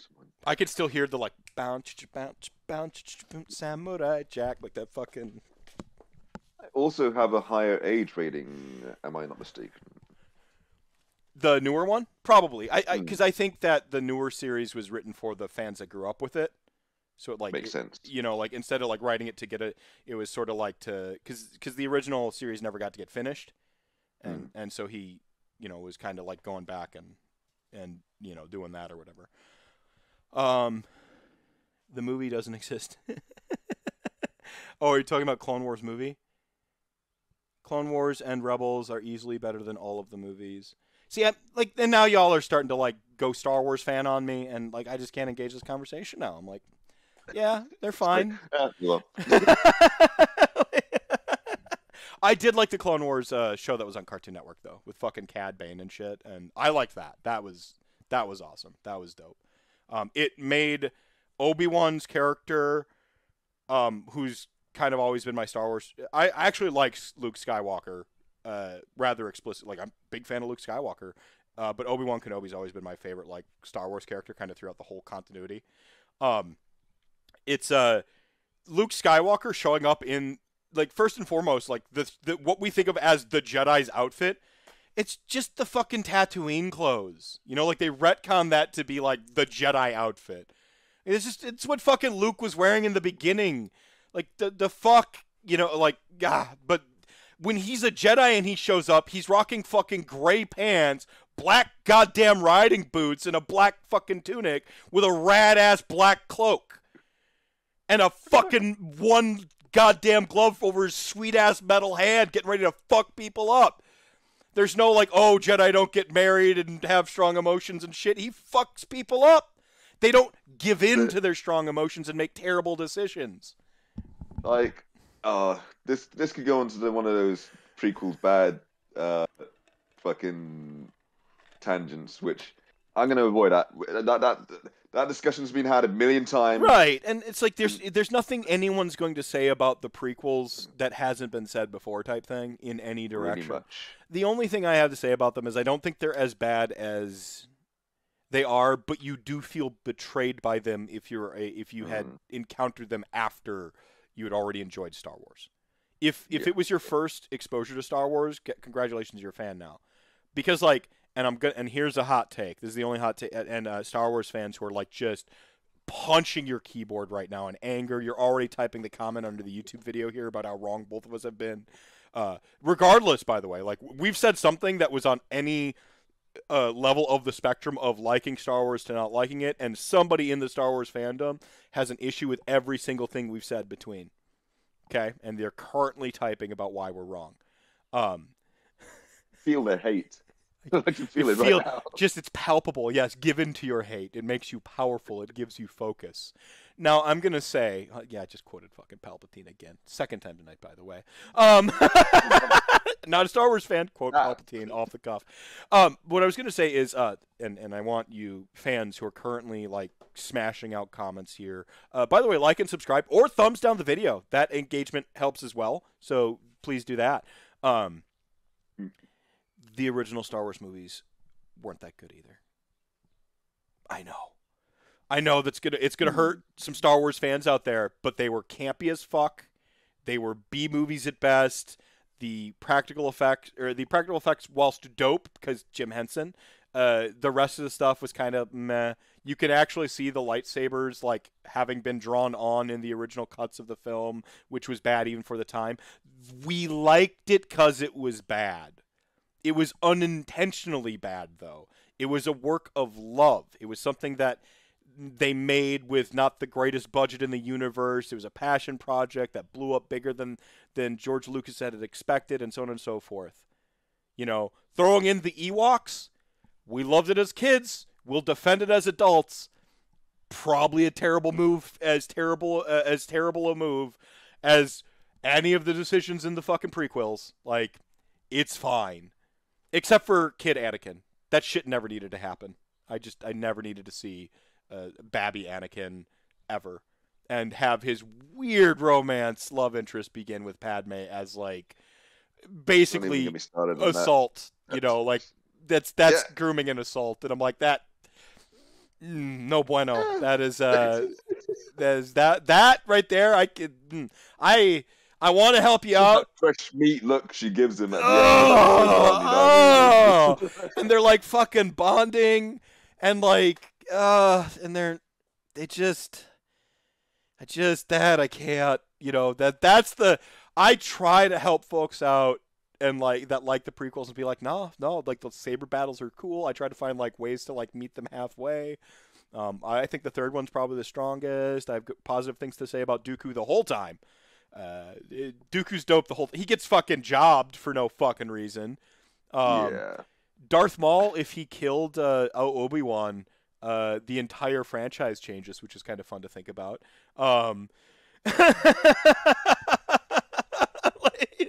Yeah. But I'm just gonna go out there and there's no excuse for Padme and Babby Anakin. Just start him out as a fucking teenager. Just the weird thing is, she doesn't seem to age at all, whereas he ages like what, 10 years? You know, it's like, okay. It's not even clearly communicated that she's supposed to be a minor herself. Like, that she's supposed to be 16 or 17, like the hot babysitter you have a crush on. But you know what? The hot babysitter you have a crush on shouldn't be, like, grooming you into teendom and then confirming and validating a relationship when y'all grow up. I ain't judging anybody's path who are now consenting adults along the way, and so that's fucking way above my pay grade. But in that film, and how it comes across, fucking yikes. Oh, God. Oh. It comes up every time I talk about the fucking episode 1. I can't not. I can't. I'm traumatized. I'm like, oh my fucking... And, like, everyone's like, well, no, that's pod racing. And they go to the camp and the stuff to make fun of him. I'm like, no. The only thing we need to talk about from that movie, if it's not how sweet the saber fights are, and, like, how everyone's like, oh, fucking the saber fights when they drop down the thing and they have the mask and they come on for the first time and they fucking kill a bunch of robots so they can keep their PG rating or whatever. And that's the only reason fucking robots are in that show, is so they can sell it to kids. Pretty much. Otherwise, it would have been fucking stormtroopers getting fucking decapitated. And that's the film I wanted to see. And we got a snippet of when Vader murks everybody at the end of Rogue One. Like, but, if we have to talk about it at all in depth, like beyond cool saber fights, I can't not with Babby Anakin. I just fucking hell. Why do you think he ends up so fucking troubled, man? Oh, that's it. But that's the thing, is if they fucking focus on that as why he falls to the dark side, because he has legitimate childhood trauma from a fucking predator. or like some weird fucking child, like a Jedi, child, what's it called? Like, trafficking fucking thing going on that the Jedi got running. Like, okay, yeah, I understand why he's the baddest dude in the fucking universe when he becomes Darth Vader. Motherfucker had childhood trauma. And he fucking, like, he overcame that shit and murdered everybody who deserved it. But they didn't play that angle. They tried to make us sympathetic to, like, all of the, and, like, it's not trauma. The trauma doesn't begin until way later on. And he's just born bad and evil, which is, like, the most cowardly way to address personal struggles. And, see, this is that English lit thing we were talking about before the show, like a media analysis, and I can't help it. Star Wars the same again, like, well, at least the prequels anyway. Oh, see, and that's if it just is like, if it just goes like Anakin child slave to Anakin groomed by like two adults he looks up to, and then given over as like a sexual plaything to some fucking queen, like, and the like look at the text of what happened. Take out the acting, take out the take out the like practical effects, and just like follow the plot beats, okay? Like, just strip away, and we're looking at the DNA of the film, okay? And it's a blueprint right now. It's so much darker and horrible. Isn't it horrible? Isn't it like you're just, oh, like, so, like, we've got a child here, and he's got a crush on this, basically an adult woman, all right? And he is a slave, but then he goes from slavery to also being effectively enslaved, but by good guys instead, which, by the way, I don't know if, I don't give a fuck how good of a person you are. You shouldn't fucking have slaves. I don't know why we need to fucking even bring that up in the year of our Lord 2022. But apparently there's fucking people who disagree with it on the internet again, and we're just like letting them. Oh, goodness. And like, there's a whole, and like all the adults in his life are just like, oh no, this is all right. And then like they're trading him to fucking fight, and then he meets another person, Palpatine. He's like, oh, like, dude's come pre-groomed. All I have to do is like tell him to give in to his fucking evil. Like, it is zoomed out a tragic story of how Anakin goes to Vader, but that's not the story we're shown. We're shown a much different story. Much more child-friendly. Yeah, and it doesn't know. It doesn't. If you're gonna operate on that level, then you gotta zoom it out more, and you gotta be more like overt with certain elements, right? If you're gonna zoom it out that far. And again, it all gets to shift its dynamic just a little bit to be more sensical. If Anakin is a fucking teenager, at the very least, when he meets Padme. At the absolute minimum, because as a teenager, you have a little bit more agency. Your brain functions are working a little bit more. You're not an adult yet, and but that also makes why trauma sticks to you make a little bit more sense, because you're going to make bad decisions and so on and so forth. Like it's, I've and the scrubbing over of trauma as like a legitimate thing we should care and think about, to be like, oh no, he's just evil. He's always gonna turn evil and fight stuff. There's like some implicit shit in there about how we don't give people a chance who have bad stuff happen to them. We're like, oh no, they're destined to be evil. He's just born evil. There's some weird fucking, well, quite frankly, fascist garbage in that messaging. Yeah, I mean see, the whole suppression of emotions thing with a Jedi, for example, right? Now, his fucking mother died, right, in his fucking arms, essentially. And I suppose, Jedi-wise, he's got to be like, no, don't let your fucking emotions get the better of you, because that leads to the dark side. It's like, oh, you mean being a fucking human being? Yeah. Is that what you mean? Yeah, well, I mean, that's the thing, is George Lucas didn't even necessarily buy the Jedis don't feel emotion shit. It's not in the original text, in the original text, the original trilogy. Luke Skywalker's not taught a bunch of shit about he's told stuff that is a path to the dark side, but it's about lies and deceit and self-delusion. Path to the dark side, that is. It's not bad shit. It's not about emotion in and of itself.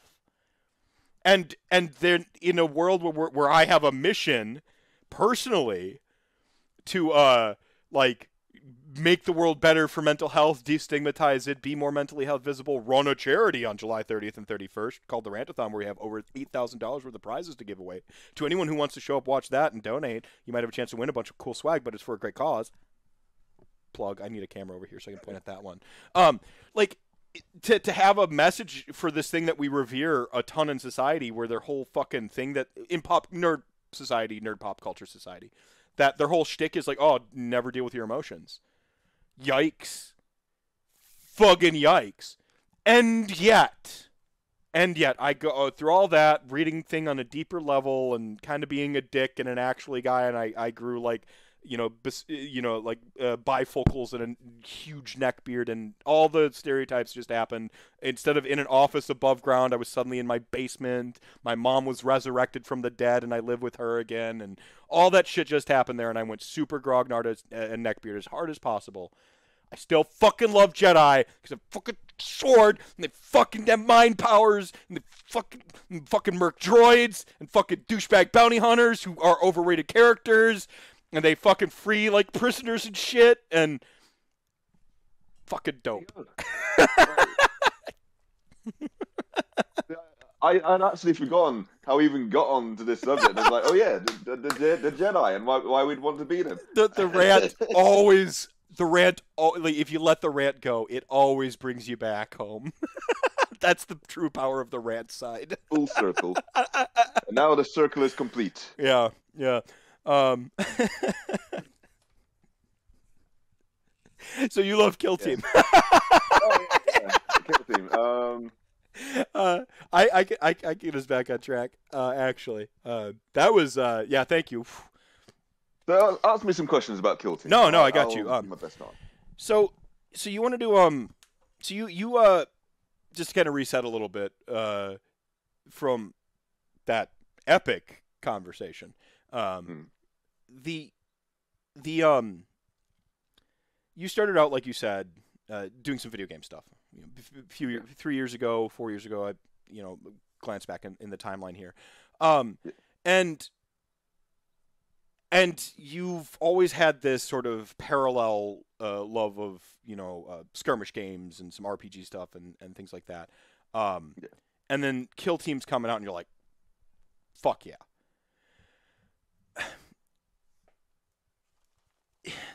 Where did the desire to kind of have the camera on to begin with come from, do you think? Is there a need to entertain there? Is there a I know I know something about you that the audience doesn't know yet, but your major, for instance, in if you want to tell the audience what that was, do you think that factored into it? And there's like a modernization of that sort of performance. Do you think that's at all related I at all, have or something to do with it. Performing arts, by the way, that is what I majored in. Uh, I think it is definitely that, and feeling somewhat inspired by other content creators in like the Warhammer sphere, like because when it came to kill team content creators, there wasn't a great deal. I'd say that there are probably three major ones. At the time, you had Glass Half Dead, um, the Glacial Geek tends to do different versions of Kill Team as they come about. He'll do battle reports for them, but I think he focuses more on 40k as a whole. But he does like Kill Team. There's also Command Point, and I watched these guys whenever they were covering the previous edition of Kill Team, and like I say, felt somewhat inspired. Liked their breakdowns of certain factions. Uh, Battle reports weren't much of a thing from Glass Half Dead at that time. Command Point, I think, did a lot of the TTS sort of stuff, especially with the tournaments and what have you. Now, battle reports is something that I would like to eventually get into, but I want more games under my belt for one, more teams actually fully painted, and for there to be more players so that I can actually have a variety of different opponents. Because I just find whenever you've got two people, the two same guys always battling out, I almost feel it feels almost a wee bit too personal at times. Like, for example, I watch Can You Roll a Crit? And with those battle reports, it just almost feels a bit catty between John and that's an interesting observation. That's a real interesting observation. Yeah, yeah, go on.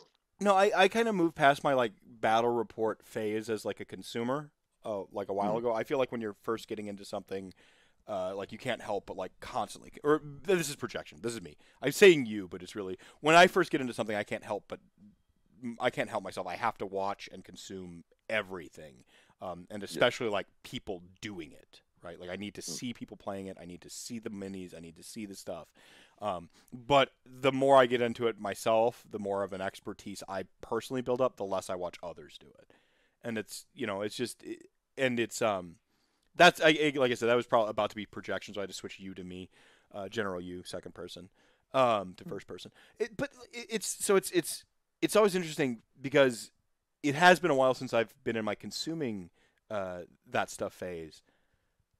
But now that you mention it, I'm like, oh yeah, like I'm just kind of like reflecting back on some of those like sort of two person crews, and one of the reasons I think the rerolling ones stuff is so effective as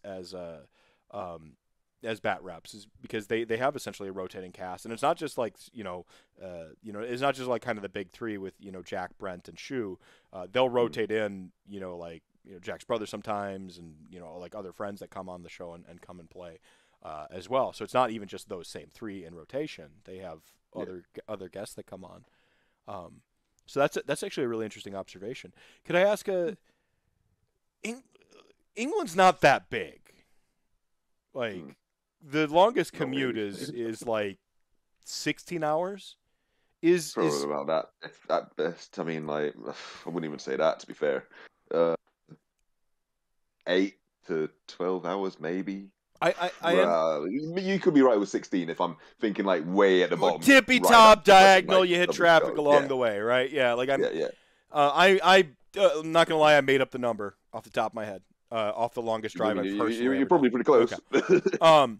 Like it, but like obviously like it, I live 1 hour from where most of my friends live. Like I'm 1 hour north of them, and with 2 kids, a family, 1 hour might as well be 16 hours sometimes with trying to schedule stuff like that. But I have to ask it: is there, because you do have like, you know, a whole country, like that you like that is essentially the backyard of the parent company of Games Workshop. Are there options for like sort of like a, you know, reaching out through the Warcry, kill team community and building a network and doing something like that where you have like you essentially like have like traveling guests from you know, their region come in and you know, sort of repping their areas and come over and play games with you? Is that a thing that's possible at all? Or is there something I don't know about, like this sort of commute situation and all that stuff? Actually, funny that you say that, because whenever I was at the kill team meet the other week, right? I was speaking to Joe, and I was actually talking to him about potentially, whenever I actually branch out into doing the battle reports, actually having them down like my way, just to, you know, have some games. I mean, it doesn't even have to be for fucking battle reports. Like, he could just like come down for some fucking games. Yeah, I mean, yeah. I'd enjoy that still, because he's a pretty cool guy, and it was a bit of a shame that in the time that we were there, we didn't even get to face off against each other, but we still got to talk, and you know, like I say, sound lad. Um, so like, I would love to actually have Joe down my way at some point, be it for battle rips or even just like I say, just general games. Uh, I also met John from Canny Roller Crit. I would like to play against him at some point. I know he just smashed me because you know he is the. Granted, he does play the top tier teams that might have something to do with his success. I mean, that's a one little tangent I want to actually get off on Yeah, go here, ahead. right? No, you're the guest, man. When it comes to, well, any tournament in any game, right? Mhm. People who win tend to do so with a good team, like or a faction or whatever, right? Mhm. So the question then is their talent based upon their actual ability at playing the game, or is it the fact that they're, you know, they're doing the obvious, which is it's top tier, I'm gonna fucking play it and I'm gonna win, you know? And this is no disrespect to anyone who wins a tournament out there with Harlequins or fucking Custodes or whatever top tier thing in whatever fucking game, right? Mhm. But one does have to wonder: is it that they're? I mean, if you look at Kill Team, for example, now, top tier factions would be Vet Guard. Some people say the Vet Guard are actually the best faction because people figured out that you just run the fucking 14. You don't bother with any of the other ancillary support things like the fucking bombardment or whatever. You just run 14 dudes. That's literally the maximum amount of dudes that you can have in any kill team in the game. Mhm. More bodies means more objective control, and like a lot of 40k games, it's about objectives. Yeah, being able to make sure that you can stay on those objectives or remove people off of other objectives is, of course, part of it as well, right? Mhm. But if you've got the bodies, then you've got a lot of leeway to make teeny little mistakes. It's like, okay, I've lost that one dude. It's cool. I got 13 others to try it again. And you've got 4 turns to do this in. You know, I mean, that's your maximum turning points in kill team. Like, I've never been. I don't think I've ever been tabled before the fourth turning point in any of the games which I've played, and I've lost definitely way more games than I've won. But I feel like that the fact that even with like some of the smaller size teams, like whenever Death Watch, for example, you could only run 5 of those dudes. I'm pretty sure I still managed to get to the fourth turning point. Uh, I've gone to one tournament, and that's when I ran those Death Watch, and I still played as best as I could, Uh-huh. even if I couldn't win, sort of thing. So I almost feel like maybe if I actually stopped being such a see, with me, I don't like playing those top tier factions because I want my talent to be reflected from my ability to play the game, not the faction that I'm playing. Mhm. You know what I mean? So I'm not going to go out there and buy. Well, I mean, I slight tangent, but I am kind of thinking of doing Vet Guard, but as Brood Brothers because I love Gene Stealer Cultists. So I was thinking of just getting a bunch of Yeah. guard, converting them up all Gene Stealery, and then I'll have a Vet Guard team, but at least it'll be a faction that I like. Another relatively decent faction is the Wormblade, which is the actual official bespoke team for the Gene Stealer Cult. I've never actually played them. I have played Gene Stealer Cultists from the Compendium, which is basically your get you buy book for In, all of the different factions. so yeah, while we're Cool. on that subject, in Kill Team, like, so I have like the armies I like in 40k, even if I don't play it. Can I play anything I see in 40k as a Kill Team, or is there Apart like from Knights, yes. Okay, well, yeah, because Knights are the huge. You have 4 models in your army. Right, Yeah. right. Okay. Okay. So like I could, if there's a Necrons Kill Team I could throw together. There's a That's right. I hear Necrons right now suck in 40k, but you can put together a pretty decent Kill Team of them. Like Yeah, I'd say is so. like the read I hear. See, I'm just looking for an excuse to buy an entire Necrons army, never play 40k, but I need an excuse. You understand? Like I need my space skeletons. Go ahead. So, a box of Immortals, a box of Warriors, and a box of Flayed Ones. Yeah, Flayed Ones. Hell yeah, I was hoping. Okay, Flayed Yeah, Ones are in play. and Sweet. Yeah. you'll probably have around about maybe just under 500 points in 40k, but at least you can run them in Kill Team, Yeah, no, like, So, but that's the thing is like, and then next I've got like the fucking Silent King because I can't. Well, it's just a good model. I just want to paint it, right? it's Like a I don't. pretty sweet model. I'm not Right? gonna lie. Yeah, I just gotta paint the fucking Silent, and then I have a Void Dragon because I just need to paint that because it's cool. And next thing you know, I have a whole Necron army. I'm not gonna play 40k. I don't have it, but At least you've got some pretty cool looking stuff. Right. I mean, like, I was almost fucking tempted to start. Yeah, collecting I'm the a next fan bunch of Masculinity cool looking stuff just on shelves. Like look at all this random cool stuff. Like I've got like my Freddy Krueger mask, like I keep all my like sports memorabilia up so it stays out of frame, but it's there for me. I got my wrestling figures, fucking Beholder, fucking Castlevania shit. Like I collect cool stuff. I just put cool. I just bought an Eddie Kingston action figure. It's just gonna sit there, look cool. I could do that with a whole Necrons army.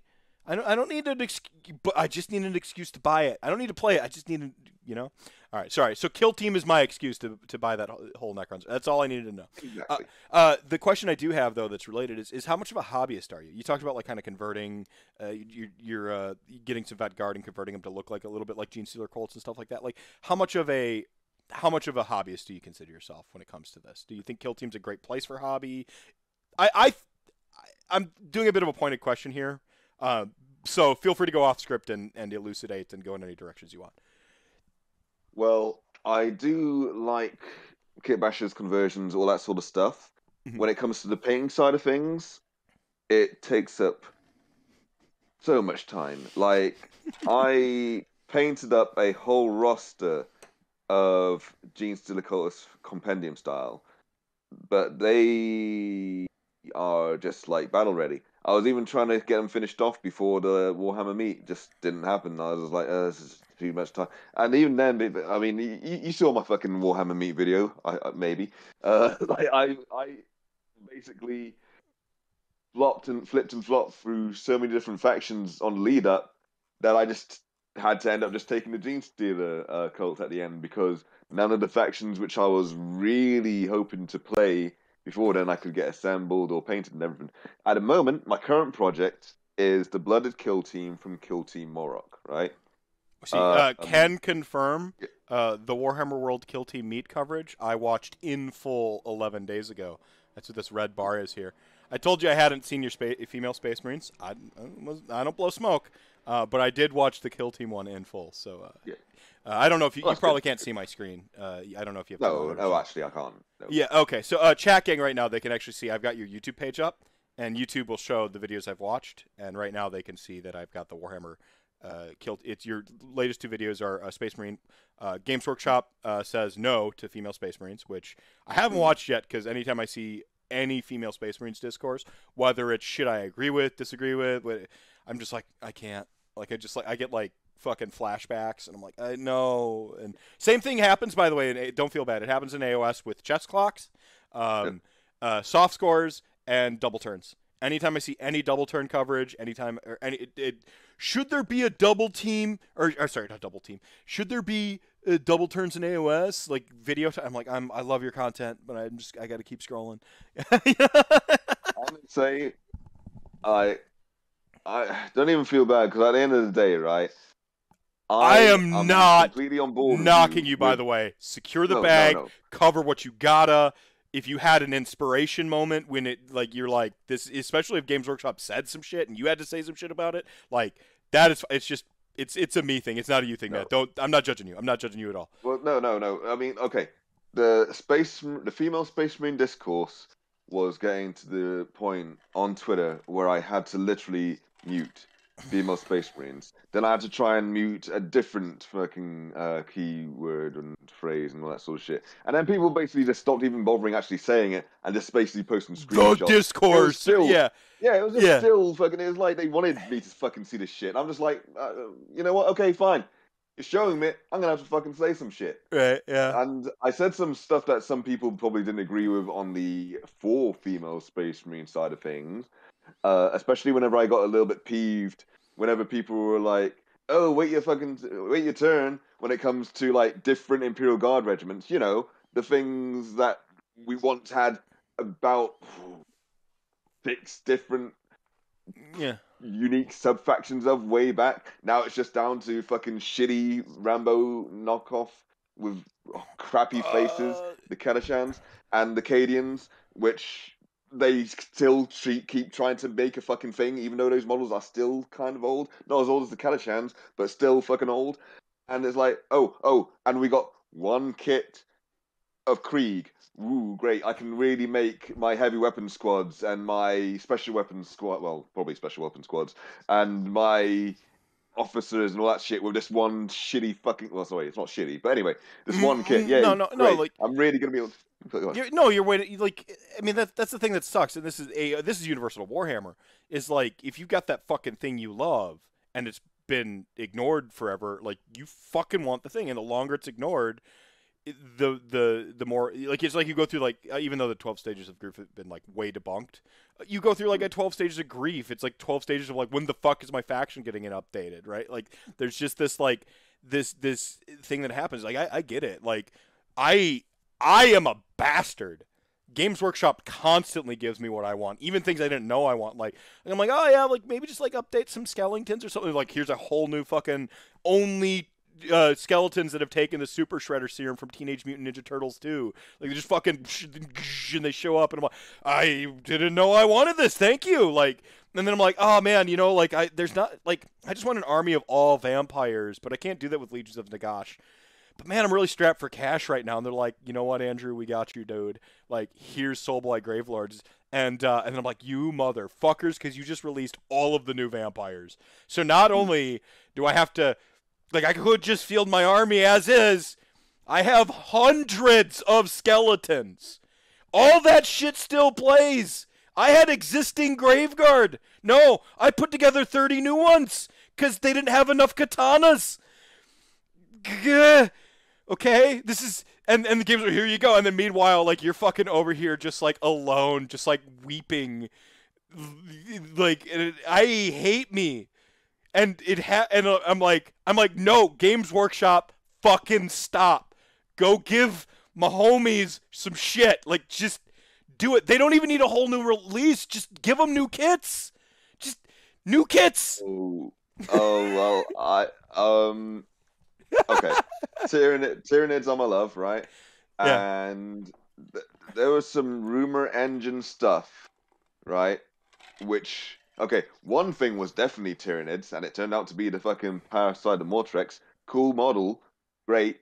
It's not fucking new Termagants. It's not new Homagants. It's not a fucking new plastic Lictor. It's not. What else are we missing? Oh yeah, plastic Biovore, Pyrovore. There's not a lot we really need. GW, best I could do is more Ultramarines. God damn it. Fucking chat gang undefeated. Sorry. Yeah. I mean, granted, okay, you know, actually, back to the thing where, like, they're not just focusing on Space Marines lately. I mean, like, okay, when, oh my god, Horus Heresy, what am I fucking talking about? Of course they're fucking focusing on Space Marines again. I don't want to say they're not focusing on Space Marines. There's a little bit of a confirmation bias when it comes to they only release Space Marines. It's not true. Oh, yeah, They do release other stuff. Yeah. Of course they focus on Space Marines, though. Like, it's not that they only release that. And it's really easy to see it because did you ever see a Jay and Silent Bob Strike Back, Kevin Smith? Yes. Okay. Yes. So there's a scene where Matt Damon and Ben Affleck are like shooting Good Will Hunting 2 or whatever. Yeah. And like they stand there and they have a fourth wall moment and they go, let's go. And I think it's Ben Affleck giving advice to Matt Damon. He's like, what did I tell you? You do the safe movie that makes you money, then you do the art movie. Then you do the safe movie that makes you money, then you do the art movie. And then you do the movie because a friend says you owe him one, even though it sucks. And they both look at the camera. And like that's Games Workshop's release. They release the safe one because they know it makes the money, Space Marines. Then they release the risky one, which is a new thing. And they kind of, and that seems to be my perception of it. Unless it's Horus Heresy, and then it's oops, all Space Marines all the time. But these ones have spikes and skulls on them sometimes, so they're totally different. And sometimes they wear fur on their codpiece, I guess, and they have like a wolf or something on their shoulder. I don't fucking know. I don't know 40K.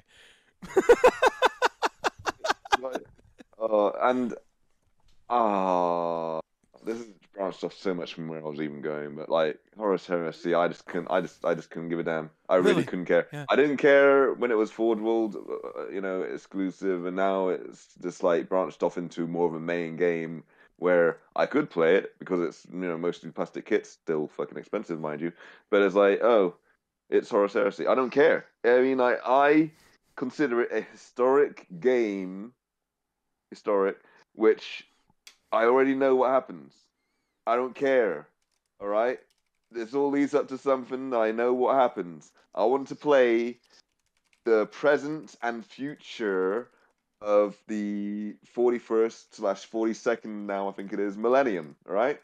Mm-hmm. With factions that I like. Not just fucking Space Marines. And, oh, it's not just Space Marines. You can also play Custodes and Sisters of Silence. Or you could play the fucking Mechanicum and whatever they were called back then. Or you could play the Solar Auxiliary. Whatever the fucking Imperial Guard were called back then. Oh, great. So I can play all the Imperial factions.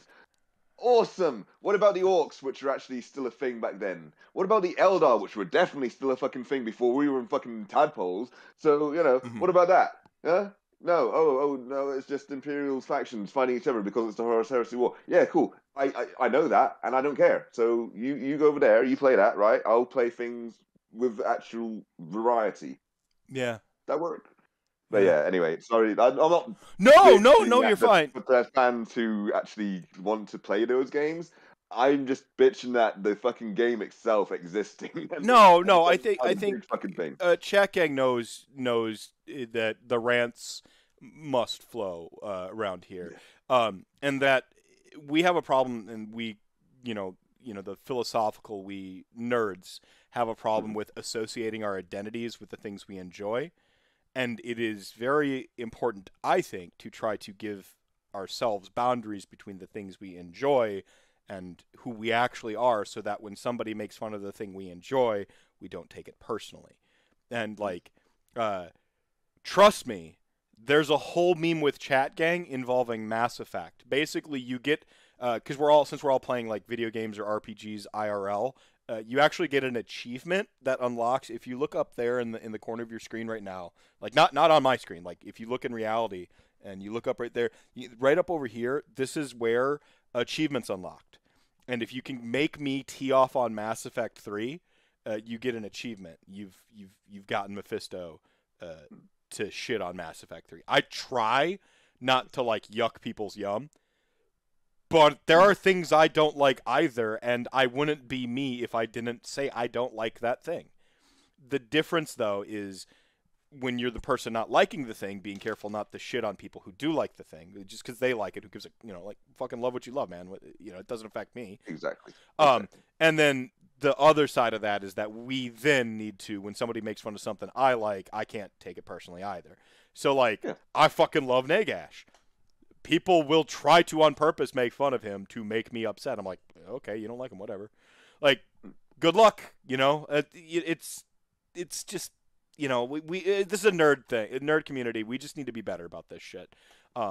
If I think true positivity has to do with catharsis and honesty and all these things, but then also mutual respect. So, like, long tangent to say, go on, keep making fun of Horus Heresy. It's so much I really even want to make fun of it. It's just so not a game for me. I see you working, Kernigget. It's a good meme because I invented it. The third Mass Effect isn't out yet because surely if it came out, it would be just the best video game that's ever been made. But one day they'll release it and then we'll be able to know. Because certainly they wouldn't have released, some like crappy phoned-in version with like terrible writing and a focus on multiplayer instead of a focus on paying their writers respectable wages and not crunching. But one day, if wishes were fishes, there'd be enough food in the sea. One day they'll release Mass Effect 3. Nice try. You are not a Jedi yet.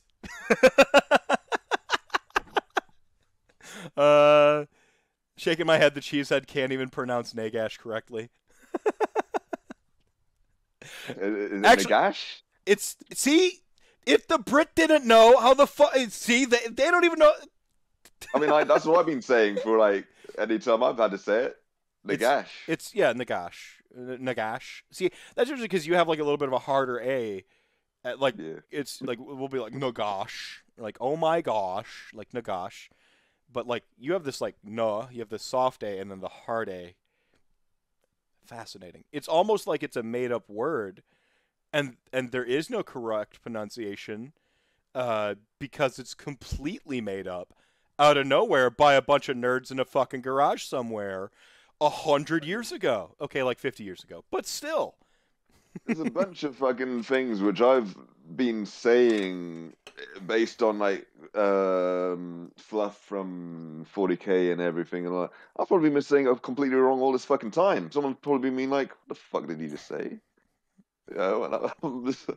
Like whenever I was talking about Ravenor earlier, and then I thought, well, maybe it's actually Ravenor because the whole Talon thing, Talon, and but. Ravenor. I'm gonna just keep saying Ravenor now. I guess one of my favorite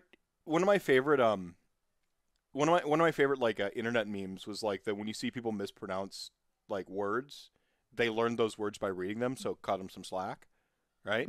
Exactly.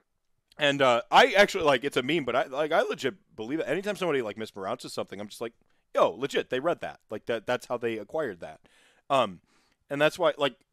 Naygash is the pronunciation myself and my friend Sam and his brother Ben, who was in our world, he was older than us, and so he was like obviously he's the nerd like we had to defer to in his superior wisdom, and like that household said Naygash, and so like our local gaming community said Naygash. I had started calling him Naygash since I had become an adult and heard other people call it that. I went up to accept a trophy at an event. It was a sportsmanship award at Brew City Brawl in Milwaukee, Wisconsin. One of the greatest tournaments you could ever possibly go to if you ever get stateside. I will put you up for I will handle your housing arrangements if you can make the trip. I'm on RantCast now, putting it on record. It's you need like a whole Age of Sigmar army first. I could probably find you one. Anyway, my, yeah, no. So I go up there to accept the award, and I'd been saying it as Naygash in a while, and for whatever reason, in front of like 50 plus people getting the award, at the time, Naygash was the most hated thing. This was right like peak Legion of Naygash power. I mean, technically, Darz Arcane was way better at the time, even then, but everyone hyper fixated on Legion of Naygash plus 60 Grimghast Reapers, right? Like that was like the thing everyone hated. There were threads spread on the TGA forums about why do death players have the lowest sports scores in the tournament scene? And by the way, that was wrong. It was destruction players. You were wrong. You were scientifically incorrect. But the whole meme became death players are the most unsporting and so on and so forth. And so, like, I say all that to say this. I won best sports with 4 favorite opponent points, a tie for 4 favorite opponent votes, and then all the, like, metrics of stuff that you check by 1 point on the tiebreakers over the other person with 4 votes. So I won a best, I won the sports award for it. I also had, like, the best death record there, or second best death record there. Obviously above the person who won best death. And I go up there and I go to accept it and I'm like, and I did it playing fucking Naygash. And I, like, my old pronunciation came out. And immediately one person in the crowd goes, Naygash. And, like, everyone starts making fun of me. And something happens when you make fun of me for something I don't feel remotely bad about. I consume it and becomes part of me. So now I will say Naygash unapologetically just to piss other people off. Like, because it doesn't confront me what his name is pronounced as. It's a made-up fucking word by nerds in a fucking garage 50 years ago. Because a bunch of nerds on the internet have suddenly decided what way to pronounce it or whatever. I don't give a fuck. I barely care about society's hierarchies. You think I give a fuck about your made-up words you fucking agree to pronounce? You know what the fuck I mean when I say Naygash, asshole. You're just being semantic. Proving that I don't need to pronounce it correctly for you to understand communication. Communication's fantastic like that. You don't actually need to be a pedantic, semantic asshole all the time. People understand the gist of what you're saying. That's the marvel of communication. Did you know I could say elephant, and most of you have a fucking elephant in your mind's eye right now? Fucking sorcery. That's how powerful words are. You don't even need to pronounce them correctly. And people still kind of know what you're fucking saying. All right. How's it going? We are, of course, talking with Jubilant Rich. You should totally follow him on YouTube. Give him likes and subscribes immediately. And follow him on Twitter at BlackBrit1. I will say, on a related note, that I mispronounce or just pronounce things weirdly, like, constantly. And Milady picks up on it a fair bit. But one time, whenever I was at my mate's house the other week, I basically said, do you have any ball bearings? And, like, for some reason, that was picked up on, right? Like the enunciation of, like, bull, like the like fully that. I think that might have been it, because I guess people probably just normally just say ball bearings. Okay, yeah. I don't know, but it's probably because, like, he's, yeah, like you say, enunciating just so much. I think that's what they picked up on, and yeah, I got a little bit embarrassed. I was also stoned, so that probably I mean, it certainly enhanced the situation, I'm sure. Exactly. Is weed legal in the UK? Oh, it is really not. That didn't even happen. You know what? No. You were talking about playing Minecraft with you were Exactly. stoned in Minecraft. Yeah, stoned in Minecraft. Like building up to a nice lava house. In which case, I'm gonna ball bearings to help it out. Yep. In which case, I'm gonna go to an old adage, and this is now for the international audience: illegalize it. Okay, that's all I'm saying here. It just should, decriminalize it at the very least. I don't give a fuck what consenting adults do responsibly with their bodies. It's theirs. Hi, You're a Lily. sneaking child. Yeah, this is the gank. It said rolling gags in the Rantathon or Rantcast. What's up, Lily? Too adorable not to give my last Reese's peanut butter cup. My child is asleep, but one day I'm probably sure I'll probably be doing some sort of stream, and then she will invade, and it will probably be hilarious. Yeah, I love my children, man. I just there's it's the dad gamer thing, the trope, and the flats will tell you that dad in this case is a mentality. It's not a gendered thing, and like dad joke, blah blah. The dad gamer stuff, the demands of being a parent and being at that age group, I think, and I think that's it. I mean, I think that's probably what it is you're looking at the demographic of people who can actually afford a skirmish game or a war game, right?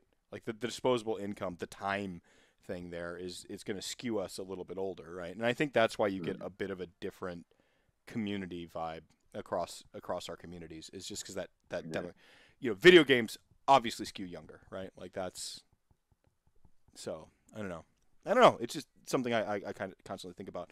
But did we have a subject we needed to finish up there before I was ganked by daughter? Because that actually could give us a decent transition to kind of like one of the last things I wanted to talk about, which is like your challenges with streaming growth, sort of, and your goals going Well, forward. I remember we were talking about, well, me shitting on Horus Heresy. Then Yep, there that was was the fun. whole That pronunciation of Naygash, yeah, Nagash. yeah, and legalizing it right internationally. And yep, Yep. All right. and yeah. Yeah. All right. Cool. So that's for the whole like content creation and what have you. Well, let's get back into Kill Team actually, Okay. All right. because Yeah. Yeah. right now you were asking about whether or not you can basically to play any sort of like faction that you, or sorry, get something that you want from whatever faction you want. And Yeah. play And Kill Team. 40K, you can play anything on the put anything on the yeah. Go ahead. Yeah. Now that was for me the beauty about these sort of games, and it still kind of is. Um, but it brings me back to one of the flaws which I brought up earlier is Compendium was the get you by book for all the factions. Um, and different to Warcry, rather than these being like heavily OP compared to the actual bespoke teams made for the game, there's balance more towards the bespoke teams. But what I don't like about the bespoke teams at times is because there's such a focus on different types of specialist that it kind of takes away from the your guys element of the game, and it's like you're always going to run this specialist and this specialist and this specialist in your team. And it's like every team just feels the fucking same Hmm. from any particular faction. Um, and it doesn't help whenever some content creators are a bit more elitist in the choices of the specialists for said factions. It's like they will literally say, "You're never going to take this," and blah blah blah blah blah. And in one of my videos, I saw like it was the one about the Phobos Strike Team roster. I was like just explaining how I hate whenever people do that sort of thing. It just bugs me because it doesn't, it just sort of brainwashes people away from exploring their own play style. Yes. You know, they might actually want to try this thing that the elite gamer doesn't find that good, and they might actually have some success with it, if they can actually think outside the box. Because whenever people are up there talking about you're never going to use this, your opponent's going to be watching that same fucking video. They're going to be saying, okay, I got to watch out for this thing because they're not going to run this other piece of shit thing because of like that. I'll just make sure that I kill that fucking thing first. We call that You know? yeah, yeah. That's one of the we call it teching. Basically taking stuff that's like outside of what people understand as like common cards and things that they can't account for. Your technology, your secret sauce, your whatever. This actually kind of goes back to a question you had earlier. which is like you wonder how much the list or the faction or the whatever is helping win and so on and so forth. I have a bit of a different stance from even like the average Age of Sigmar content creator. People I respect, people I've had on my show that I have good conversations with. I'll agree with many of their opinions, but just round a little bit different direction than they round in the end result type thing. Haywo and I, he's my IRL friend since college. We have very similar perspectives on many things. We come down a little bit differently in Age of Sigmar on a number of things, and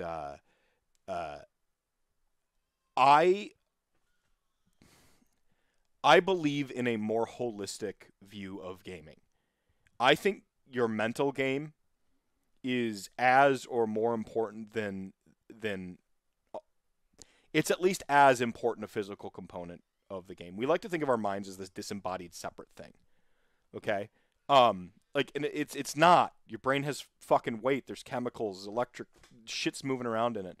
Where you're at in your mind, it matters to a game. If you ask any professional athlete, and I've interviewed a number of legitimate, real and actual professional athletes, a few on my show even. I had the fucking Canadian MMA champion on here. Dude on the fast track to becoming a welterweight or featherweight, whichever one's lighter, UFC shoe-in. Before I think it was his ACL. You can go back. Mike Davis. That RantCast is still here for you, checking if you want to go back on that. I have talked to legitimate athletes, and if you have talked to any legitimate athletes, they will tell you the mental game matters. Like, and part of mental game is confidence. If there is a unit that you do not feel confident in playing because it's one you're not familiar with, even if the world tells you it's the best, and they math it out for you, and you don't feel confident in playing it, you're gonna fuck it up. Yeah. And you can't really teach the mental game. Now, I could go on the scientific side of things. JP Janis, actually from the UK, crunched the numbers on player skill differential between factions in Age of Sigmar. I don't know, maybe Kill Team the numbers look different because you have different number of factions, different number of players, how many models you're putting on the table is different. I don't know, right? But in terms of Age of Sigmar, he basically confirmed that the sort of overwhelming mitigator in the game of Age of Sigmar is player skill. And those were the old numbers from 2.0. 3.0, the amount of decisions have gone up empirically. You make more decisions in a game. Anytime you're making a decision, player skill is going to come into effect. So now player skill is safe to estimate to be higher than the last time he crunched the numbers. You have somebody like Bill Sousa, and no, chat gang, you and I are not Bill Sousa, who takes a faction that the so-called content creators spend a year shitting on to a world event and goes undefeated with them. You had everybody writing Slaanesh off as unplayably bad, and the first 3 opens, they had multiple Slaanesh lists go 4-1. Now, every content creator is an infallible, imperfect human. Except for me. I'm a lich. Allegedly. But, I don't know. Some of them go to greater lengths to poison the well than others.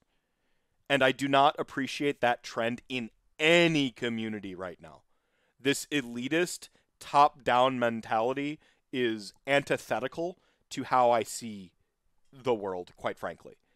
I don't give a fuck what the elitists in my socioeconomic strata have to say about my perception of reality and what is relevant, and I damn well care less about it in a fucking game with tiny plastic soldiers. I've beaten the best in the world on bigger stages for more money with worse odds than I have in a plastic toy soldier game where the company admits to caring about the minis and models and the hobby first before they give a fuck about the rules. I just... It's both and I really want to bring this all the way back to your initial question. Like, do the best players, play the best stuff, or they bloody blah blah blah? The best players are usually measuring themselves up against the other best players, and this is going to be a hard pill to swallow for a lot of other folks listening. Unless Bill Susie, you're tuning in here right now, or Darren Watson, or any of these great players across the world, you're not the best players. You're the fat middle. You're good players. You listen to my show, hell, you're great players. But you're not the best. And usually the best players are measuring themselves up against the best. One thing that we leave out, you have a local meta. You pick stuff based on your local meta, just like anybody else, like if you're going to play orcs this weekend because you have 6 orc players in your local meta, you're probably going to tailor your list to go and fight those orc players if you're on something else, right? Same thing fucking happens with top tables and the best players in the world. They understand who the usual suspects are that they're competing with for that top spot, and they tailor to beat that. Sometimes people look at something on a list and they go, well, the numbers on this thing is bad. Why is this great player taking it? They must know something I don't know. This unit is a great unit. And then they go and they make a podcast and talk about how, like, this unit is way better than you think it is, and it's like, it's got secret tech against this, this, and this, and they just fucking make up a narrative around it.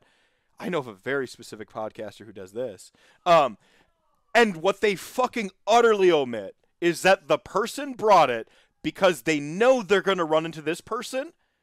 And if they run into that person, they have a counter specifically for them. And they know it's a dead drop in the rest of their matchups. But they don't care about the rest of their matchups because they know they can go 4-0. It's the 5-0 that they struggle with. And this is this shit on the competitive side of stuff that every time people try to take these competitive lists and distill them down to being the hashtag list, the only list, the best list, is they utterly omit the human element and the mental aspect of the game. If you're not a good player, there is no great list that can help you win it all in the world. There isn't an army OP enough. Yeah, you can pub stomp and beat up your friends a little bit because, again, see the aforementioned, your friends aren't the best players in the world. You can beat up your local meta that probably has some mental blocks going on because you've been a fucking bully to them and a douchebag all the time, and you're probably an angle shooter too if you're the type of person who only brings the best stuff every time, and you have no actual litmus test for what the best stuff is every time. You just listen to a bunch of podcasters who tell you that, and you distill that as your own opinion, and then you bully your fucking local meta. But that can't save you in actually becoming a better player or taking you to the top if you truly care about that. If you don't, who gives a shit? Just fucking throw dice. I don't give a fuck. Play how you play, have fun with it. But when it comes to, this poisoning of the well that happens with our content creators, this is the best ability, this is the best unit, that unit's garbage, it infects people's minds. It gets into the zeitgeist. It gets out there. Right now, nobody's made up their opinion about Purple Sun. I already know what the opinion's about to be because I know what the content creators are saying about it right now. Right now, in individual conversations I have had with people, and it's a small sample size, but I have an audience about 2,000, and I'm in communities with tens of thousands of people. Right now, nobody's talking about Purple Sun of Shyish. I know some content creators that are about to say that it's bad for the game. Do you know what the opinion's about to become on it? It's amazing. Wow, right? And this shit happens over and over and over again. And you can call out these fuckers, these elitists, who, at some point they start out small time, fan favorite, underdog. And at one point they don't realize when they become a talking head or a thought leader, and they don't adjust their game. They keep acting like they don't have consequences, like what they say doesn't matter, that it doesn't have repercussions in this community that they care about. And I don't particularly care for that. Again, the poisoning of the well, the telling people what the best is. When we have, again, we have evidence to the contrary in terms of player skill. We know it's the worthy list percentage for wins. Wins over essentially replacement, right? A wins versus replacement, or wins over replacement, or WAR. Wins against replacement. So if you take the list versus player skill, player skill is the more significant percentage. That's JP Janis. You can fucking check his numbers, follow him on Twitter. Like, it's not the only thing that matters. And again, the best players are going to tend to gravitate towards better stuff or more specific stuff because they know what tech or counter heat they need to bring against the people they're looking out for. And then on the flip side, like, sometimes they bring something that people think is jank, they do well with it, and then lo and behold, people start playing it again and doing pretty okay with it because some great person took it really well. Slanesh. Like, case in point. I don't know 40k per se, but yeah. Same thing with like the Vet Guard, for example. Like now they're being in Kill Team. This is like they're now being lauded as the best team out there. Whenever they were like one of the first teams released, and not many people really gave them a chance. Mm-hmm. As soon as people figured out, oh, run 14 dudes, and then a whole bunch of people started doing that because then most people who started playing this new Kill Team will have Vet Guard, and then suddenly they start creeping up. Yeah. So I mean, at the moment, the more recent teams released, out of the more recent teams released, you've got the Void Dancer Harlequins. Like they're pretty nasty. Whether or not they're going to be knocked down because people figure out how to beat them, or if there's going to be a balanced data slate, which we're kind of due on pretty soon, actually, which will more than likely nerf the Void Dancers in some sort of way, much like they sort of did with the Pathfinders. But the Pathfinders are still pretty good. I mean, they're still getting some pretty good results, even though they have had a couple of minor tweaks to try and balance them to other things. The only issue is now with this whole, like, Games Workshop are only now figuring out how to balance teams from the get-go, which has been proven with Morok. With the Phobos Strike team, they have been sort of crafted in a way to bring Marines out of the horrible pit that they were in. Funny enough, Marines were shit at the start of Kill Team, or not as good. I mean, to actually compete with Marines, you basically went with a Death Watch Kill Team, which I didn't agree with because, as far as I'm concerned, Death Watch and normal Space Marines are two different things. In the previous edition of Kill Team, they were two different factions. Then they released Pariah Nexus, which is another rant I want to get on this at some point, by the way. And then in Pariah Nexus, Death Watch were lumped into the main Marine sort of thing. So, of course, everyone, for that very brief period that Pariah Nexus was a thing, were focusing on doing Death Watch, because that's how you play normal Marines now. So, at the start of this edition of Kill Team, Death Watch Kill Teams were the go-to Marine team. I did it. I did it. As well as fucking Death Watch, I had some Primaris Reavers. One of the shittiest fucking compendium Marine data slates. But I liked the models, so I made them. Anyway, so now in the Phobos Strike team, they've got Reavers in there, slightly better, right? They got infiltrators and incursors. The specialists are, of course, where they shine. Well, that, and also the actual unique rules for each of the different types of things. For example, infiltrators can delay a key model, depending on how many infiltrators you run, of course, on your opponent's side for about 4 activations, essentially 4 to 5, maybe even 6 activations.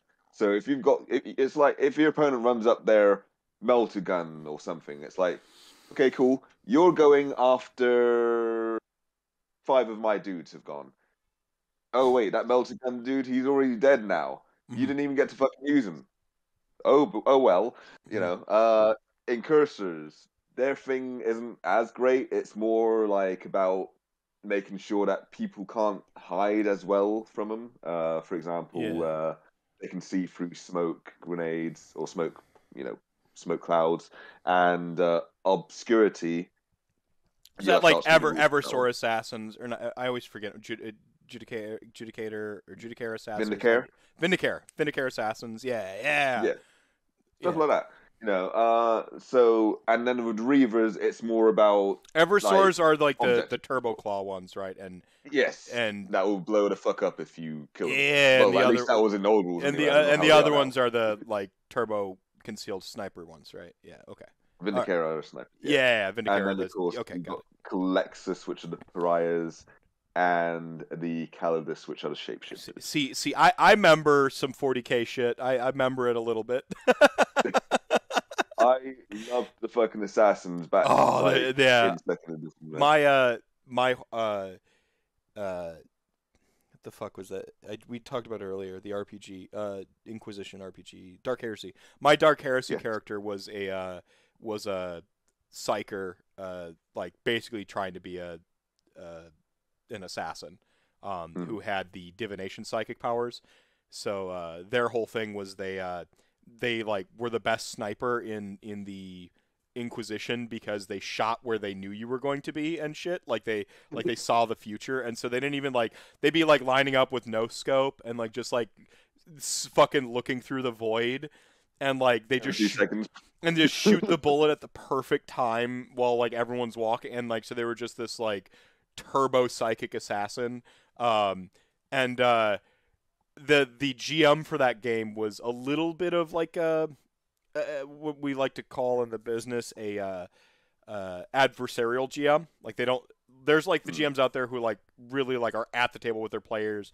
They want them to have the best time ever. They're like included in on the fun. Even fucking Jason Carl, B. Dave Walters, like fucking Matt Mercer, obviously. Like a lot of these like the big fucking professional GMs. We talk about professional content creation too. Like they're like definitely like at the table with their players included in the fun, even if they're sources of conflict, even if they're undermining their players. This dude, anything you wanted to do, he would find a way to tell you no. But he could be rules lawyered and exact rules of the text for like all those divination powers for the psychers in Dark Heresy are like literally make impossible shots by seeing the future, knowing the trajectory of the bullet. I'm not gaming the system. This is literally what this shit is designed to do. Like you dodge bullets because you just like it's like a grammaton cleric. You know the statistically most likely place to be in to not get shot by bullets and shit. It was the fucking I fucking loved that character. Their name was Silas, like Silas Rhodes or something like that. And this like fucking collared psyker that the Inquisition had that they brought in to just like do the most like just brutal assassinations that could never be traced back. Killed people with like fucking ice bullets and shit so that the evidence would melt. Like just fucking awesome character. Sorry. Hey, RantCast tangent. All I'm saying is 40k has some really sweet stuff. I know I shit on it, but like it's just because I don't play it. It's not because I don't like the setting. Go on. Sorry. Well, that's precisely why I wanted to bring back Inquisitor, but now I'm going to go off on a tangent on my own. Anyway, Morok. Right, so I've covered the Phobos Strike team, right? But with the Blooded Kill team, I think what they did was they wanted to make Chaos Vet Guard, but not as powerful. That can be reflected in the amount of gunners you can take. For example, you can only take 2, even though with the Vet Guard, it's like you can take 1 of every single gunner in your kill team if you want, which is basically 1, 2, 3 Melter, Plasma, Flamer, Grenade Launcher, and Sniper. Yeah, that's just 5 fucking gunners, man. And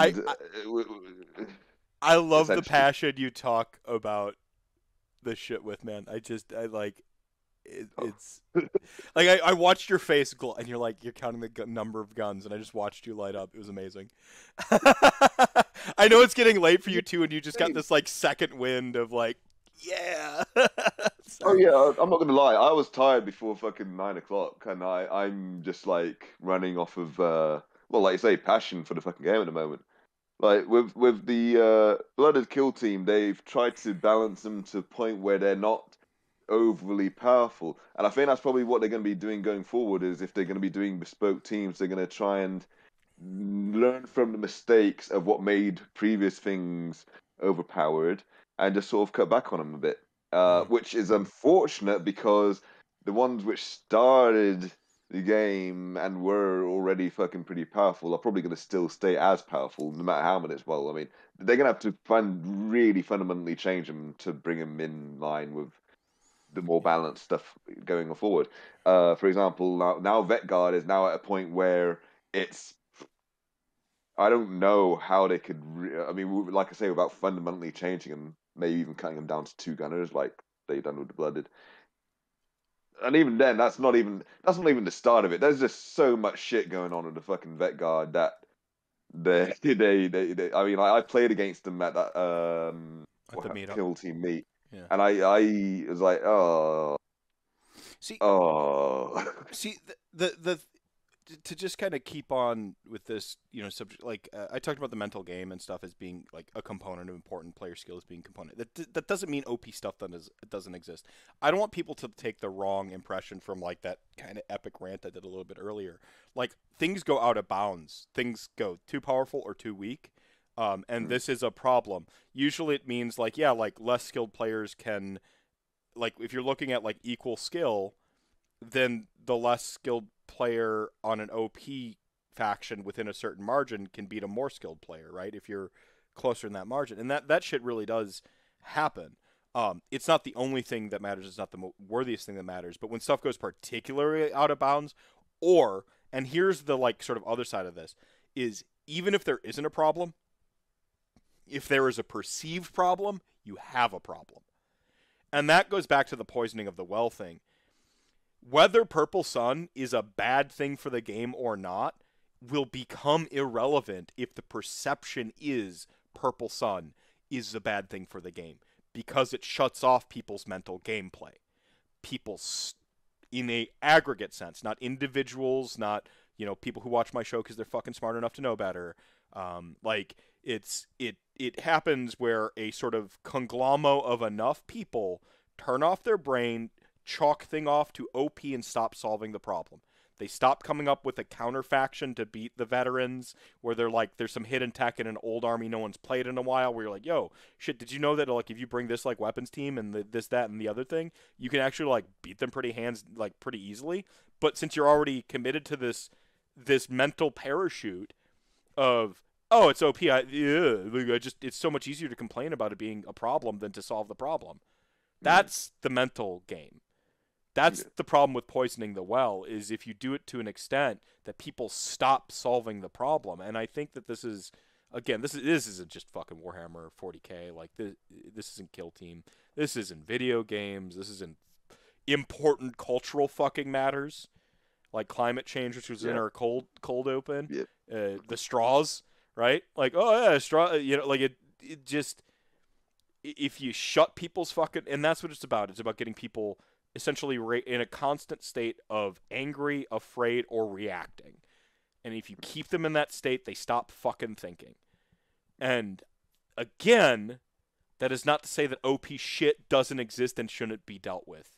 The problem is in checking people out from the mental game and poisoning the well. So I just wanted to reset that real quick because it does sound like I hear like a crime of homogeny happening. Whether the veterans are great or not, I'm hearing a crime of homogeneity, where it's like you keep seeing the same shit, and that's just boring. yeah, Right. yeah. I mean, I'm not gonna lie, right? Even though the Harlequins sound very scary, and I literally did not want to play against John's Harlequins at the meet. I don't think that they're unbeatable because for me, I think a kill team strength revolves more around numbers than this is the thing I was talking about with objectives.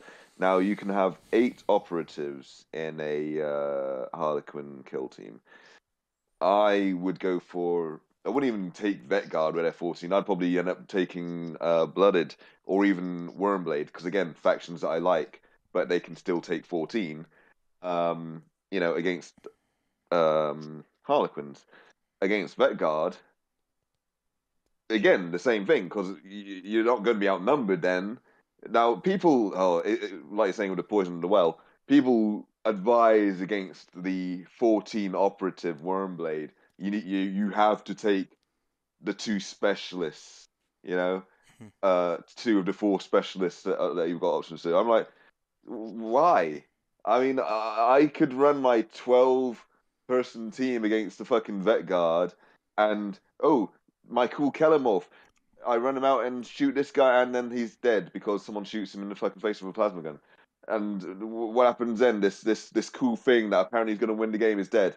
So how am I going to win the game? Oh, I'm not. But if I've got 14 dudes, I've got more options to make little mistakes. I'm going to be because like one of the things which I've advised people on is to focus on the objective before you think about why are we still saying this in both of our games now, like fucking years later? Oh my God, I'm having trauma flashbacks to when I was still on Bolter and fucking Chainsword or whatever the fucking form was when I still played my Blood Angels competitively, and we're like, what happens if you encounter an OP army? You just focus on the objectives.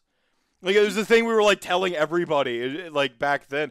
It's the thing we keep saying in Age of Sigmar is like, well then play the objectives. If you can't play the army, play the objectives. Like we're still fucking. You say it in your community too?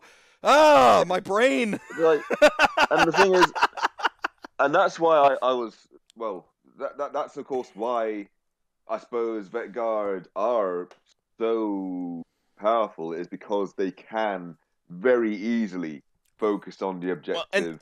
And they can kill the shit out of you. For me, that's the higher indicator of like a very strong army or an army that gets too strong is if their table/objective play is just like S tier. Like if they just have like great table play and they don't sacrifice anywhere else, because like if you're S tier in this category, you should probably have like a C or a D tier elsewhere, depending on how good that S tier is, right? And if in a objectives-based game, being good at playing objectives is one of the best categories to have an S in. So, like, you should probably see that come down in your ability to kill stuff, in your ability to survive, in your ability to have tricks, right? And if you don't, that's when things start to go out of bounds for me. Yeah. Personally, is if you can't play the game.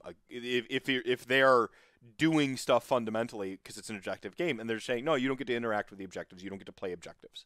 That's where it starts to, like, when you take away my ability to interact with the win condition of the game, I don't give a fuck if I can kill you if you're killing my stuff. As long as I can, like, rope-a-dope around you and, like, fucking deploy cheeky, and as long as I can make decisions and fuck with you and play the game, then I don't care. Like, if you can teleport onto every objective and, like, literally you didn't have to sacrifice survivability, so you just get to live on all of the objectives the whole time, we've got a problem. Yeah, like, that's the thing. Fuck, it might not even be overpowered in a one-on-one fight and all these other scenarios you can set up in your mind where you're like, actually, no, that's really, like, kind of balanced if you think about it. Cool, don't give a fuck because I'm not allowed to play the game right now. That's where shit goes out of bounds for me. Is if I'm not allowed to play. And there's a threshold of people playing the game their way and those conflicting and stuff. Like, I do happen to like tank armies. And some people's version of the game is killing every model on the table. Well, something's got to give there. You can't table every opponent every time if that's your favorite way to play the game. So, where's that happy? But that's a game balance, bigger conversation than what we're having right now. So I'll just drop that shit right now.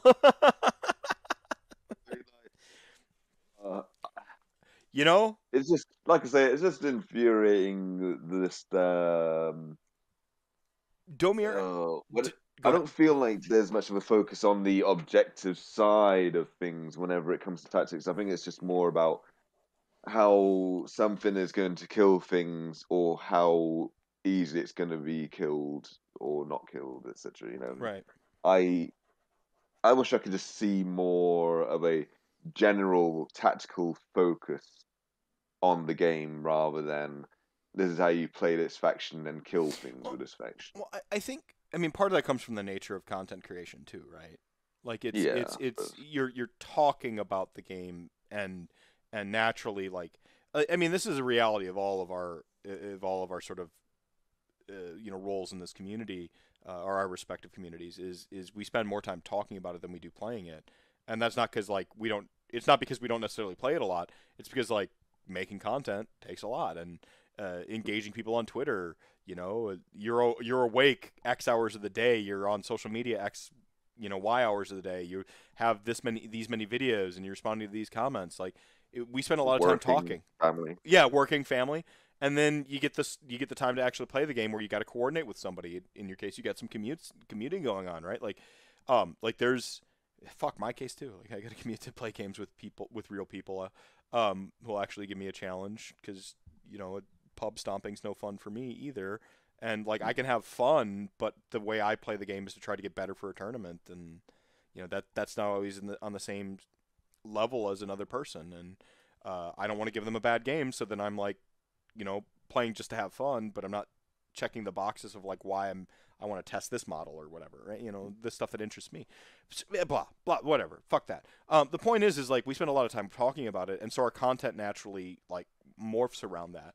Our content morphs around competitive conversations because competitive is a thing we can measure, and we can look at the thing and go, oh, look at the date, look at the tournament, look at the this, look at the that.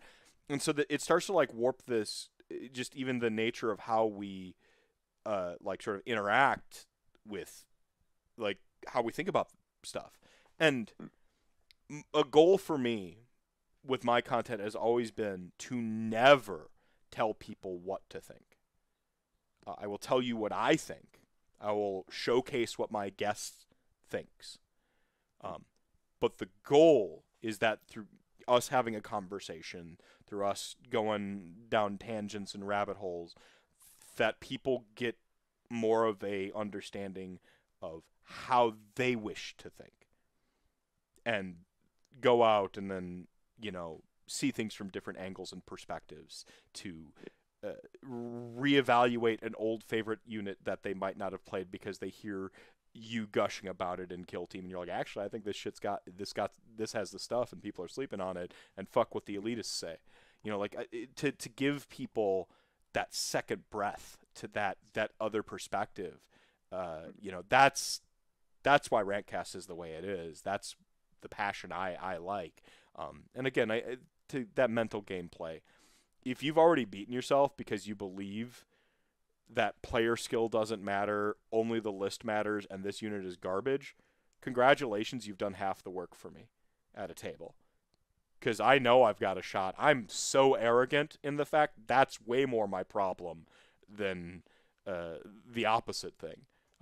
You have to beat me with my own arrogance, essentially, rather than my lack of confidence. I think I'm awesome, and so you got to be like, oh, he thinks he's awesome, and then you like jabate me into overextending and falling down the ice, like in that Batman movie, right, when he fights Ra's al Ghul.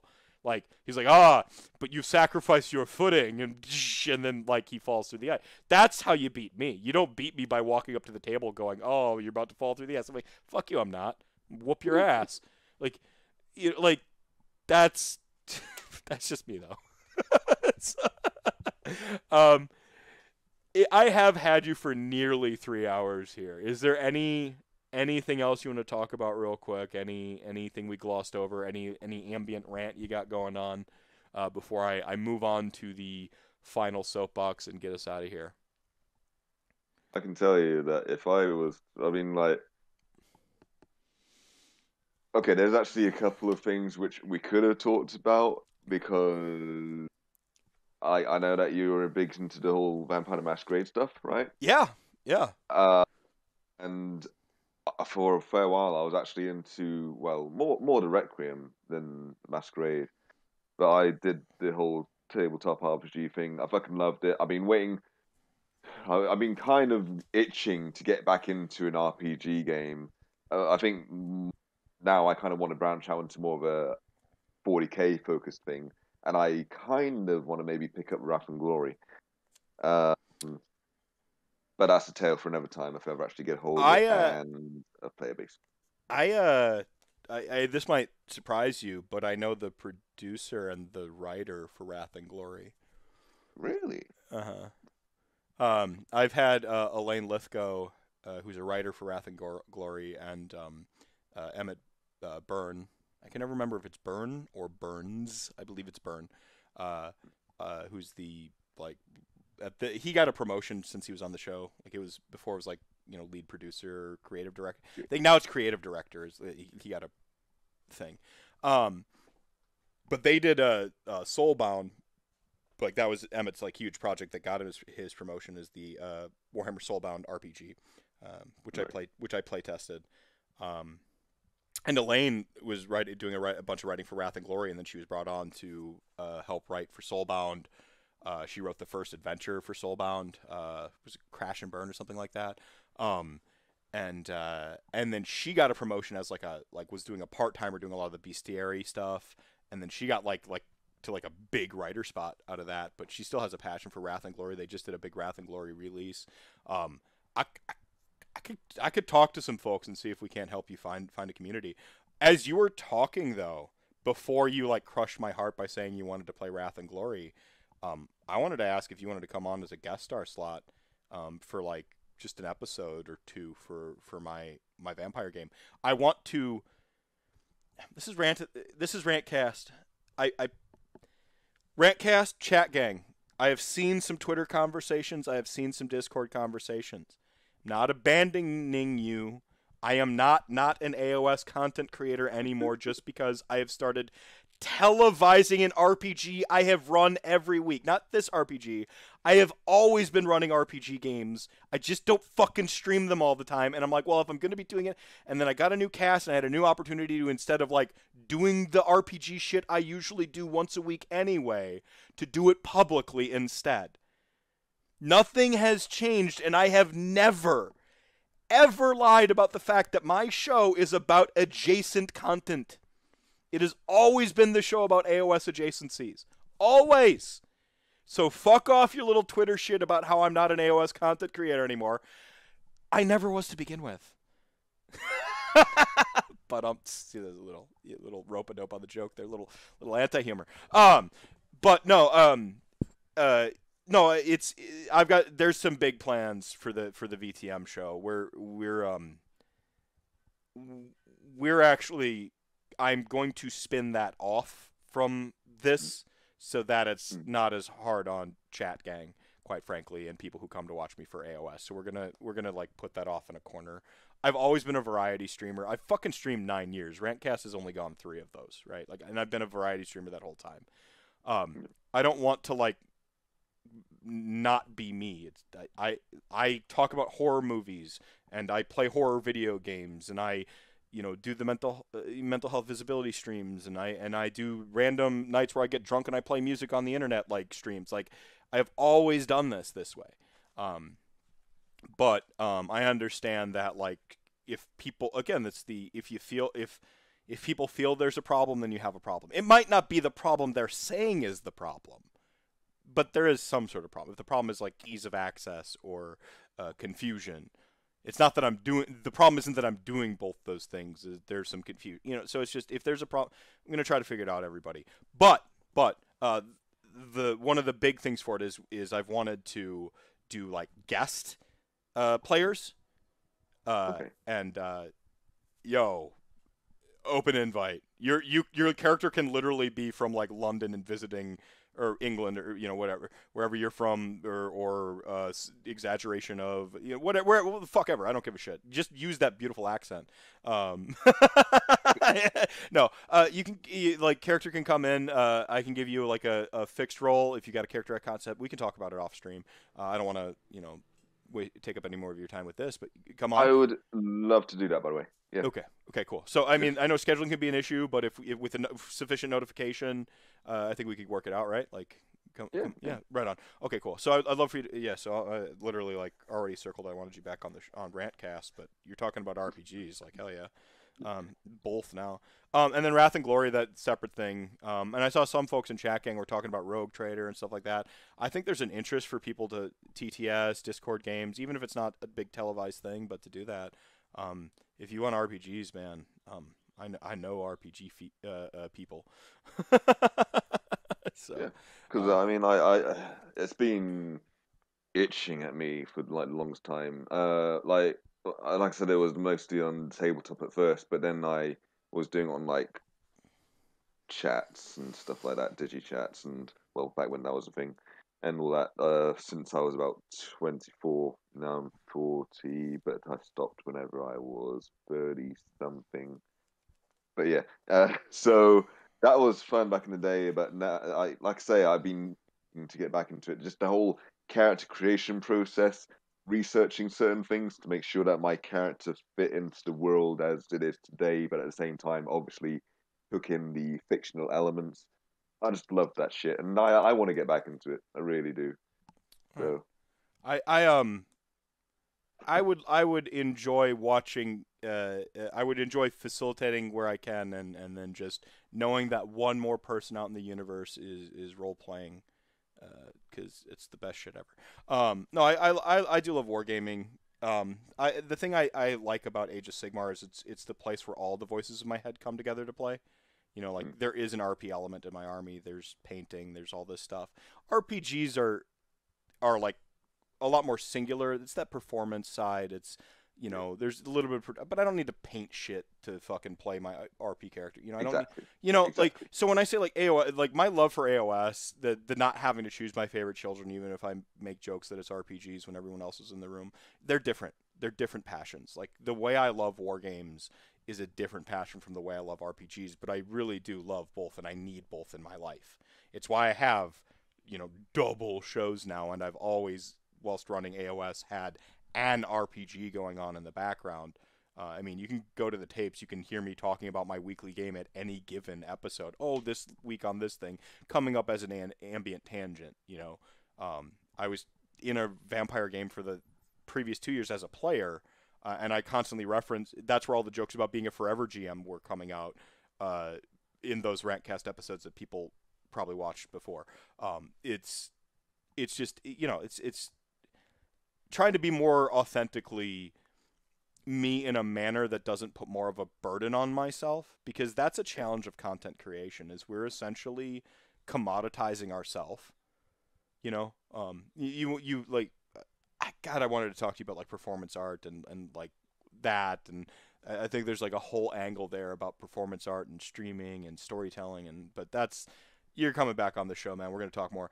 But like, but there's this thing where like, even if you love it, even if you're passionate for it, this nature of like always having to turn on the camera, always having to like hold yourself to a standard of accountability because you're doing, you know, it's not just with friends. If you make like a bad joke with a couple friends, you know, it doesn't need to be bigoted. You know, like a shit joke, right? And you're like, and you regret it. It's just to a couple friends, and they Yeah, know better, and they know you at your best and your worst, and they've been homies in your corner forever. You make a bad joke on a public platform, like, you have now become it's there. somebody's least favorite content creator in the fucking universe. Yeah, You have, you know, like, you've now become some weirdo's like best friend, and again, it doesn't yeah. need to be bigotry. I made fun of ogres once. I still am on people's shit list because the time I made fun of the ogre Battletome when it came out. My exact words were, "This book is a tragedy," and I still 3 years later, 2 years, 2.5 years later, haven't heard the end of it from a certain group of folks. If I made that joke in front, like, it take out, you know, the internet, and my like, Haywo is a big ogre fan, and I said that in front of him, and he's like, dude, he didn't like the book either. But if I said that in front of him, and I hurt him, like, real in the moment, words fucking hurt. Words matter. We've already proven words are fucking magical, right? We did that. Like, and I did that, and he'd go, ouch.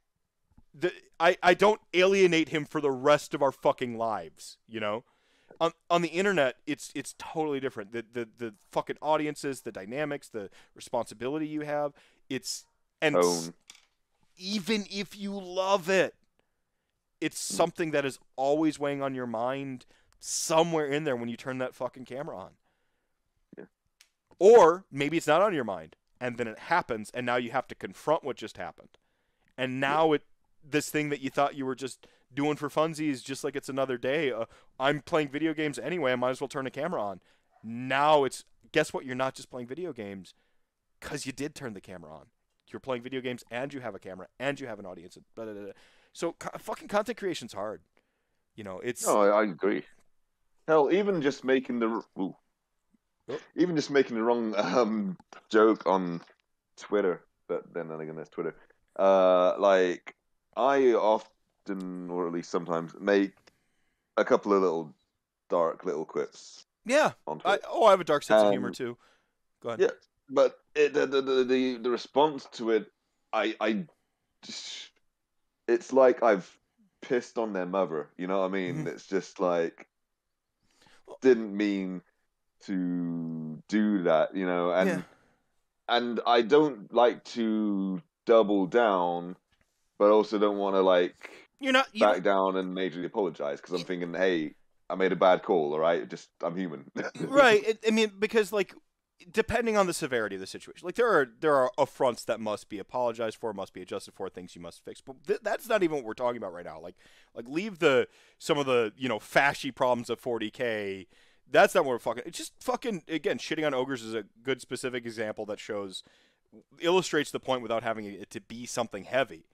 People still act like you pissed on their mom if you make fun of their favorite army, like, or if we go back to, and I love to be specific where I can, where I was being dismissive of the no female Space Marines video. I'm like, yeah, I didn't watch it yet, and then I said that one thing. If I fucking tweeted that before we had built a rapport, before you had the opportunity for me to see your face and go, no, hang on, and then try to explain myself better. If I just tweeted that out, I'm like, I don't know who you are. I haven't watched your Elden Ring shit yet, and just kind of started falling in love with you, and we're not to that level yet. And that's the isolated incident. I see, timeline's slightly different, so I miss the Elden Ring stuff. We haven't been having DM conversations, yada yada, right?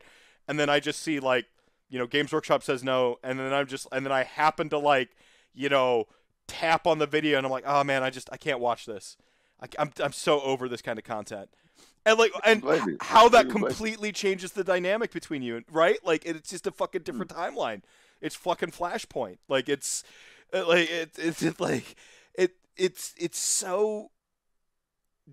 just we live in a different world, and again, I'm not saying good, bad. It's just there's no way when you do this on purpose you're not aware of it.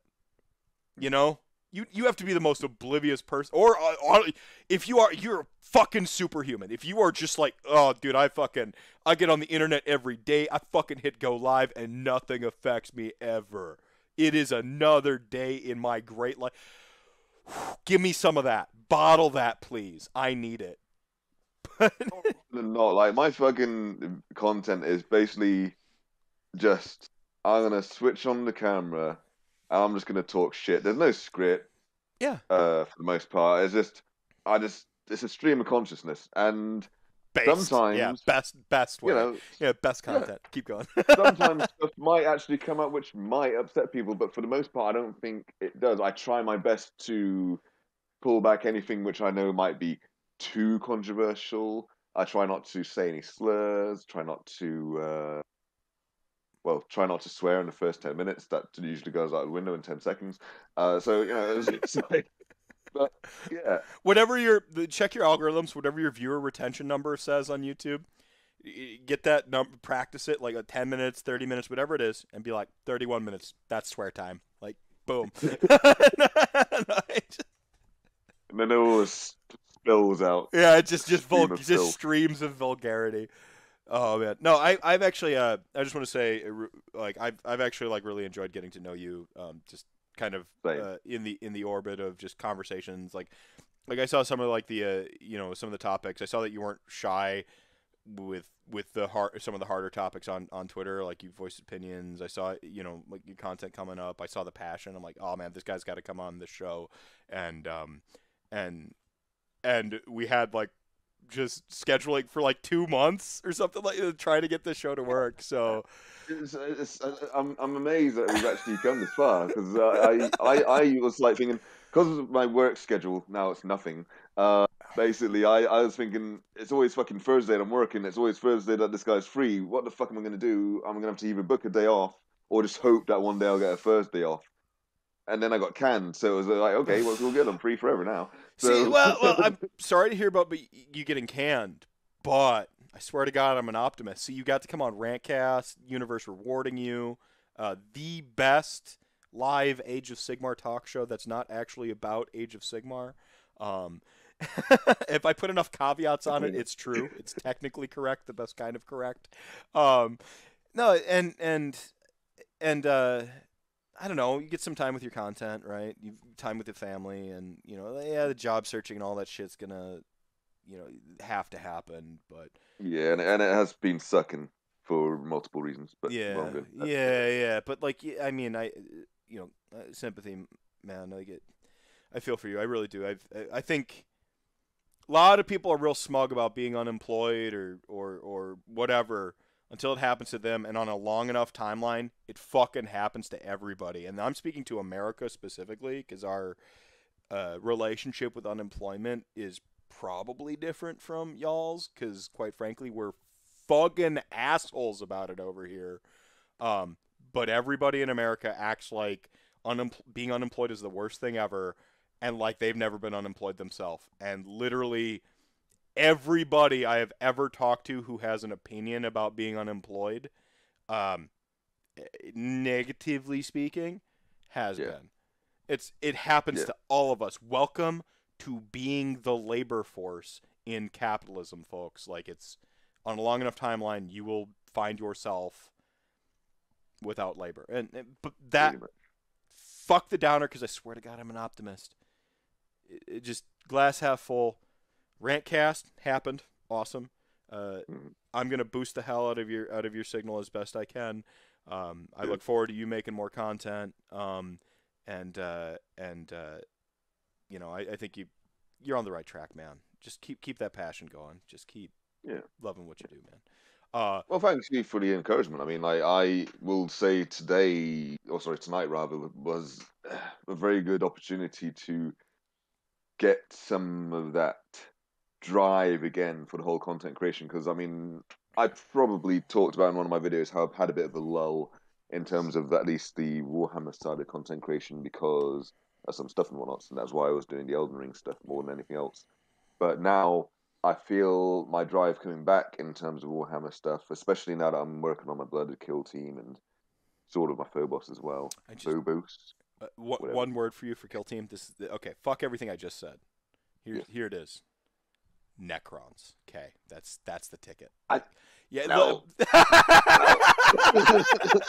I literally had the stuff which I could have done to start the fucking Necrons, and I was just like, no, you go, Toby. I'm just fucking with you. No.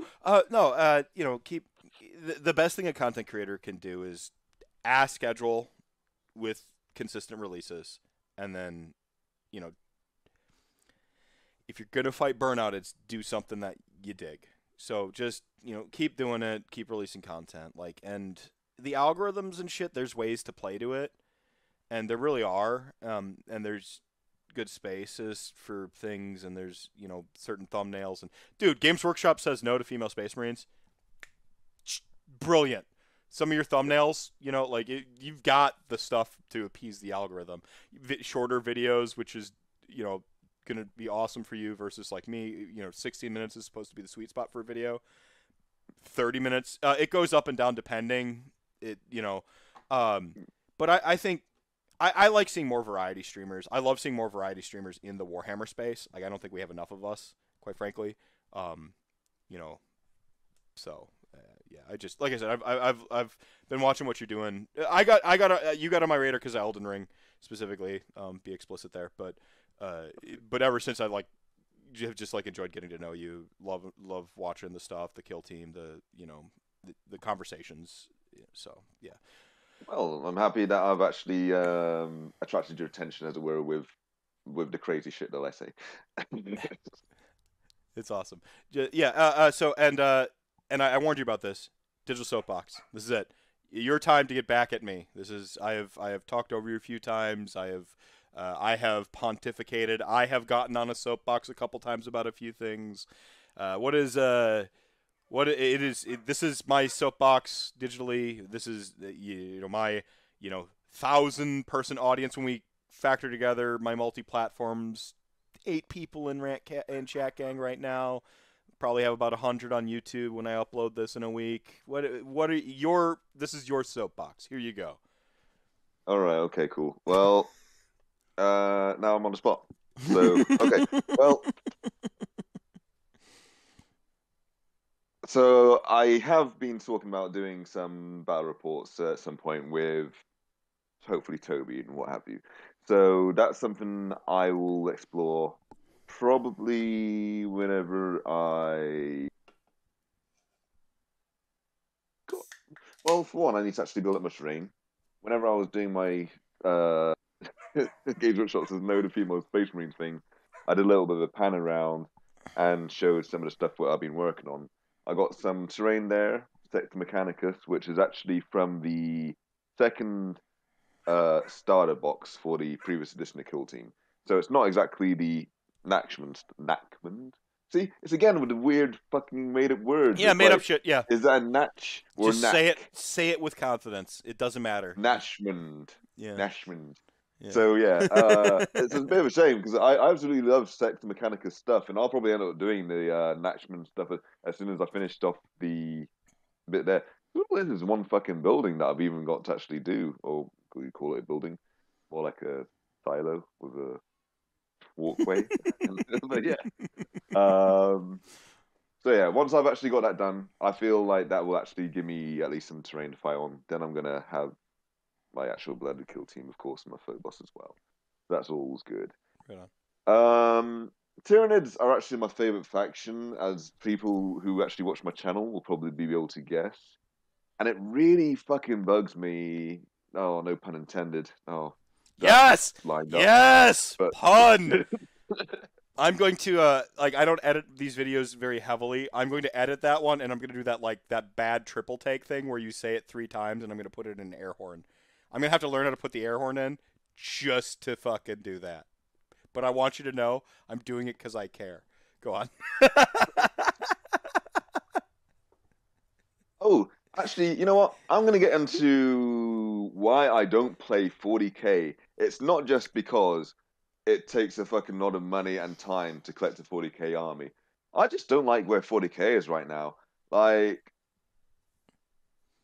okay, competitively, and I'm thinking about games more competitively now. Before I used to just think to myself, I'm gonna play a game, I'm gonna have fun at home. I don't give a shit what the fucking competitive scene is. I'm not gonna go to a tournament. Tournaments are for people that have time. But I'm actually thinking in the more competitive scene. And if I wanted to get into 40k, I'd probably want to think of it in a competitive format. What they're doing with 40k now in a competitive format with this whole constant balance updates and okay, the points changes being free, that's absolutely fine. But then they're just changing rules all the fucking time to try and balance things. And I'm just like, I want to pick up a rule book, a codex, read that shit, learn that shit, play the game, not have to fucking think about it again. Not come back 3 or 6 months later and be like, oh, because this thing, which I really liked, it was really good because I wanted it to be good, which is why I liked it. Now they've done this rule to fucking make it shit, and it's like, okay, cool. So now that you've got my money for this model, which I really liked, which I liked the performance of, and also the appearance of, now I'm just going to like the appearance of it. It's going to sit on the shelf. Yeah, grats, make a whole new. I'm going to buy army. This other thing that you've made better. Make cool. a whole new army. That's the thing. Like, imagine an RPG releases, 5th edition Dungeons and Dragons, and Fighter comes out, and Wizard, and then 3 months later they release Rogue, and then 6 months later they fix Wizard because they got a spell wrong, and then it's just like. practically speaking, obviously they're gonna release new shit. But the fact that they release new shit in a manner that's not, to some extent, future-proofed, when I know for a fact from what is a production pipeline that they're working on multiple projects simultaneously, and they know what the next several releases are on a literal whiteboard that says these are the things that we're working on coming out. This is when this release date is for this, and yada yada yada. And they do it in such a manner to where the fucking first thing they release somehow is just whoppajog incompatible with the fucking very next thing, blows my goddamn mind. I don't care that they release shit the way they do, the drip feed of models, and I don't give a fuck. That's capitalism, BB. Like, they're gonna do it. It's not my system, it's their system, and we are all complicit or complacent in it to our varying degrees so that we can fucking survive. I get it, no judgment. But again, it's their system. I'm not fucking surprised by it. So, whatever. I like all these like lefties who are like surprised when the capitalist company is capitalist. I'm like, I'm fucking as shocked as you are. I thought we all fucking knew that this is what this shit was.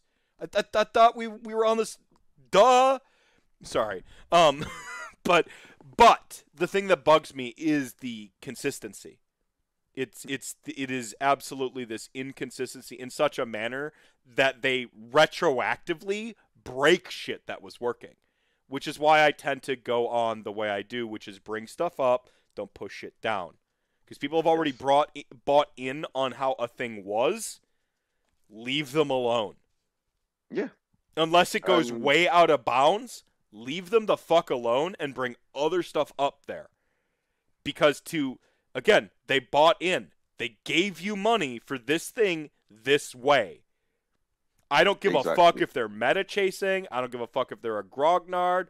I don't give a fuck if they won it at a prize raffle and they suddenly decided to win it to beat Scrubs. I don't give a fuck. They bought in. It's theirs. Yeah. That's what they expected. That's what they bought. Don't fuck with that. And the biggest example from the current balanced data slate, right? I wasn't that fussed about certain things where they noticed that there were certain loopholes that people were getting around with, like the Tyranid Codex, for example, right? Because I thought, I know that some assholes are going to go out there and be like, oh, look at this loophole I can exploit, blah, blah, blah, blah. And then they're going to build their model, and then they're going to get that's going to change, because I know that sort of shit is definitely a loophole, and they're going to change it, right? So I'm thinking, okay, you guys go and exploit that thing. I'll sit here and wait when you cry about it and rip apart your model that you stuck 2 venom cannons on or whatever. I mean, there are some stuff that they're obviously going to change too when it comes out, because you can just you can tell, you're like, oh, that they don't mean that. Exactly, right? But, yeah. But then it's like, oh, so the whole hyper-adaptive thing, from the Tyranids, the hyper-adaptive fucking race, it's like, no, you can't actually change it at the start of every game now. No, you must do this at the start of the muster phase for your army list, and it now has to remain consistent throughout the thing. Static as opposed to adaptive, because that's what the Tyranids are about, isn't it? They're called gene stealers. Their whole thing is they steal your genetics so they can take it back and change their fucking evolution and stuff. Yeah. Yeah, so okay, so you basically turned the Tyranids into a completely different faction. Yeah. Yeah. I mean, especially when you have a violation of basic premise like that. Like, imagine playing Death and they're like, you don't actually get to like re-res shit anymore, and also there's no skeletons or zombies. Like, so you're playing Death, but none of it is undead right now. They're all alive. Well, do they at least worship Death? No. They like pray to Sigmar for light and healing, and they think that like the ultimate form of death is ascending to heaven. Fuck, excuse me? That's your army now. Like, what? Yeah. No, I like, you don't understand. Like, I have a whole like goth phase I never resolved, and so I'm way overcompensating for it as a 30-something-year-old on the wrong side of the 30-somethings approaching 40. No, my death is gonna be goth as fuck and made out of skeletons and undead and vampires, and like the only paint scheme I should need is fucking chaos black. Get the fuck out of here. Sorry. So I can make this really cool Tiamat themed hive fleet and adapt it to fight one opponent in a tournament. Mm-hmm. Yeah. Great. Yeah. Great. There we go. All right, man. I'm gonna let you get out of here. If people want more of your, quite frankly, British charm, your fantastic takes, where can they find you? Jubilant Rich, of course. On YouTube. They can, on Twitter, you can search up Jubilant Rich as well. Yep, and of course the actual handle is at BlackBrit1. Yes. You're gonna change this like next week. You're gonna change it like next week. That's a good point. And I will have shouted it out the whole show and made a point to shout it out when you had like your contentious takes about 40K and Star Wars and like the whole time. Yeah, BlackBrit1, blah blah. Follow them there, and it's just you're gonna change it completely, and they're gonna end up like following some weird burner account version of you. Don't even get me started. That'd be weird. But yes, no. I suppose I should be getting off because I do need to urinate. I also need to get to bed and do the sleep thing. And god damn, it's so close to 1:30. Did not even realize how long the. That's the mark of a great rant cast, when you have no idea what time or how long we've been talking. This is what I call a rare form rant cast. So it's like this is like my I don't know if you know about DBZ, but Vegeta Ultra Ego. We went Vegeta Ultra Ego tonight. Normally I'm like at a Super Saiyan 2 for my shows, which is still pretty awesome, enough to fuck up most other shows. But tonight we went like full Ultra Instinct, Ultra Ego. It was fucking spectacular. So thank you so much for joining me tonight. Remember, Jubilant Rich, check him out on YouTube, check him out on Twitter. He a lot of Kill Team content, playing through Elden Rings, a little bit of variety streaming in there, Warhammer opinions, 40K focus, so check him out. Just a great voice to have in this community, and I can't wait to have you back on the show. Maybe get you on my RPG show for some. Can't wait to be back, especially for that. I'm really excited. Yeah, right. I don't get started. Yeah, right. Yeah, we're trying to leave. No, we're going to start like a rant within the rant within the rant. All right, chat gang, you are the show within the show. Thank you so much for being with us this evening. And I just want one last shout out. I don't often do this. Saturnia Rose is here in chat gang. Follow her on Twitch, on Twitter, especially on Twitter because she's like collecting other content creators, and she gets more powerful with every content creator she collects. So she's the funny bunny queen of chat gang, so give her a follow as well. And chat gang, you are the show within the show, the reason I do this thing. Remember to drink your milk, pay your taxes, be excellent to yourselves and each other, and we will catch you next time. Good night, Rich. Good night.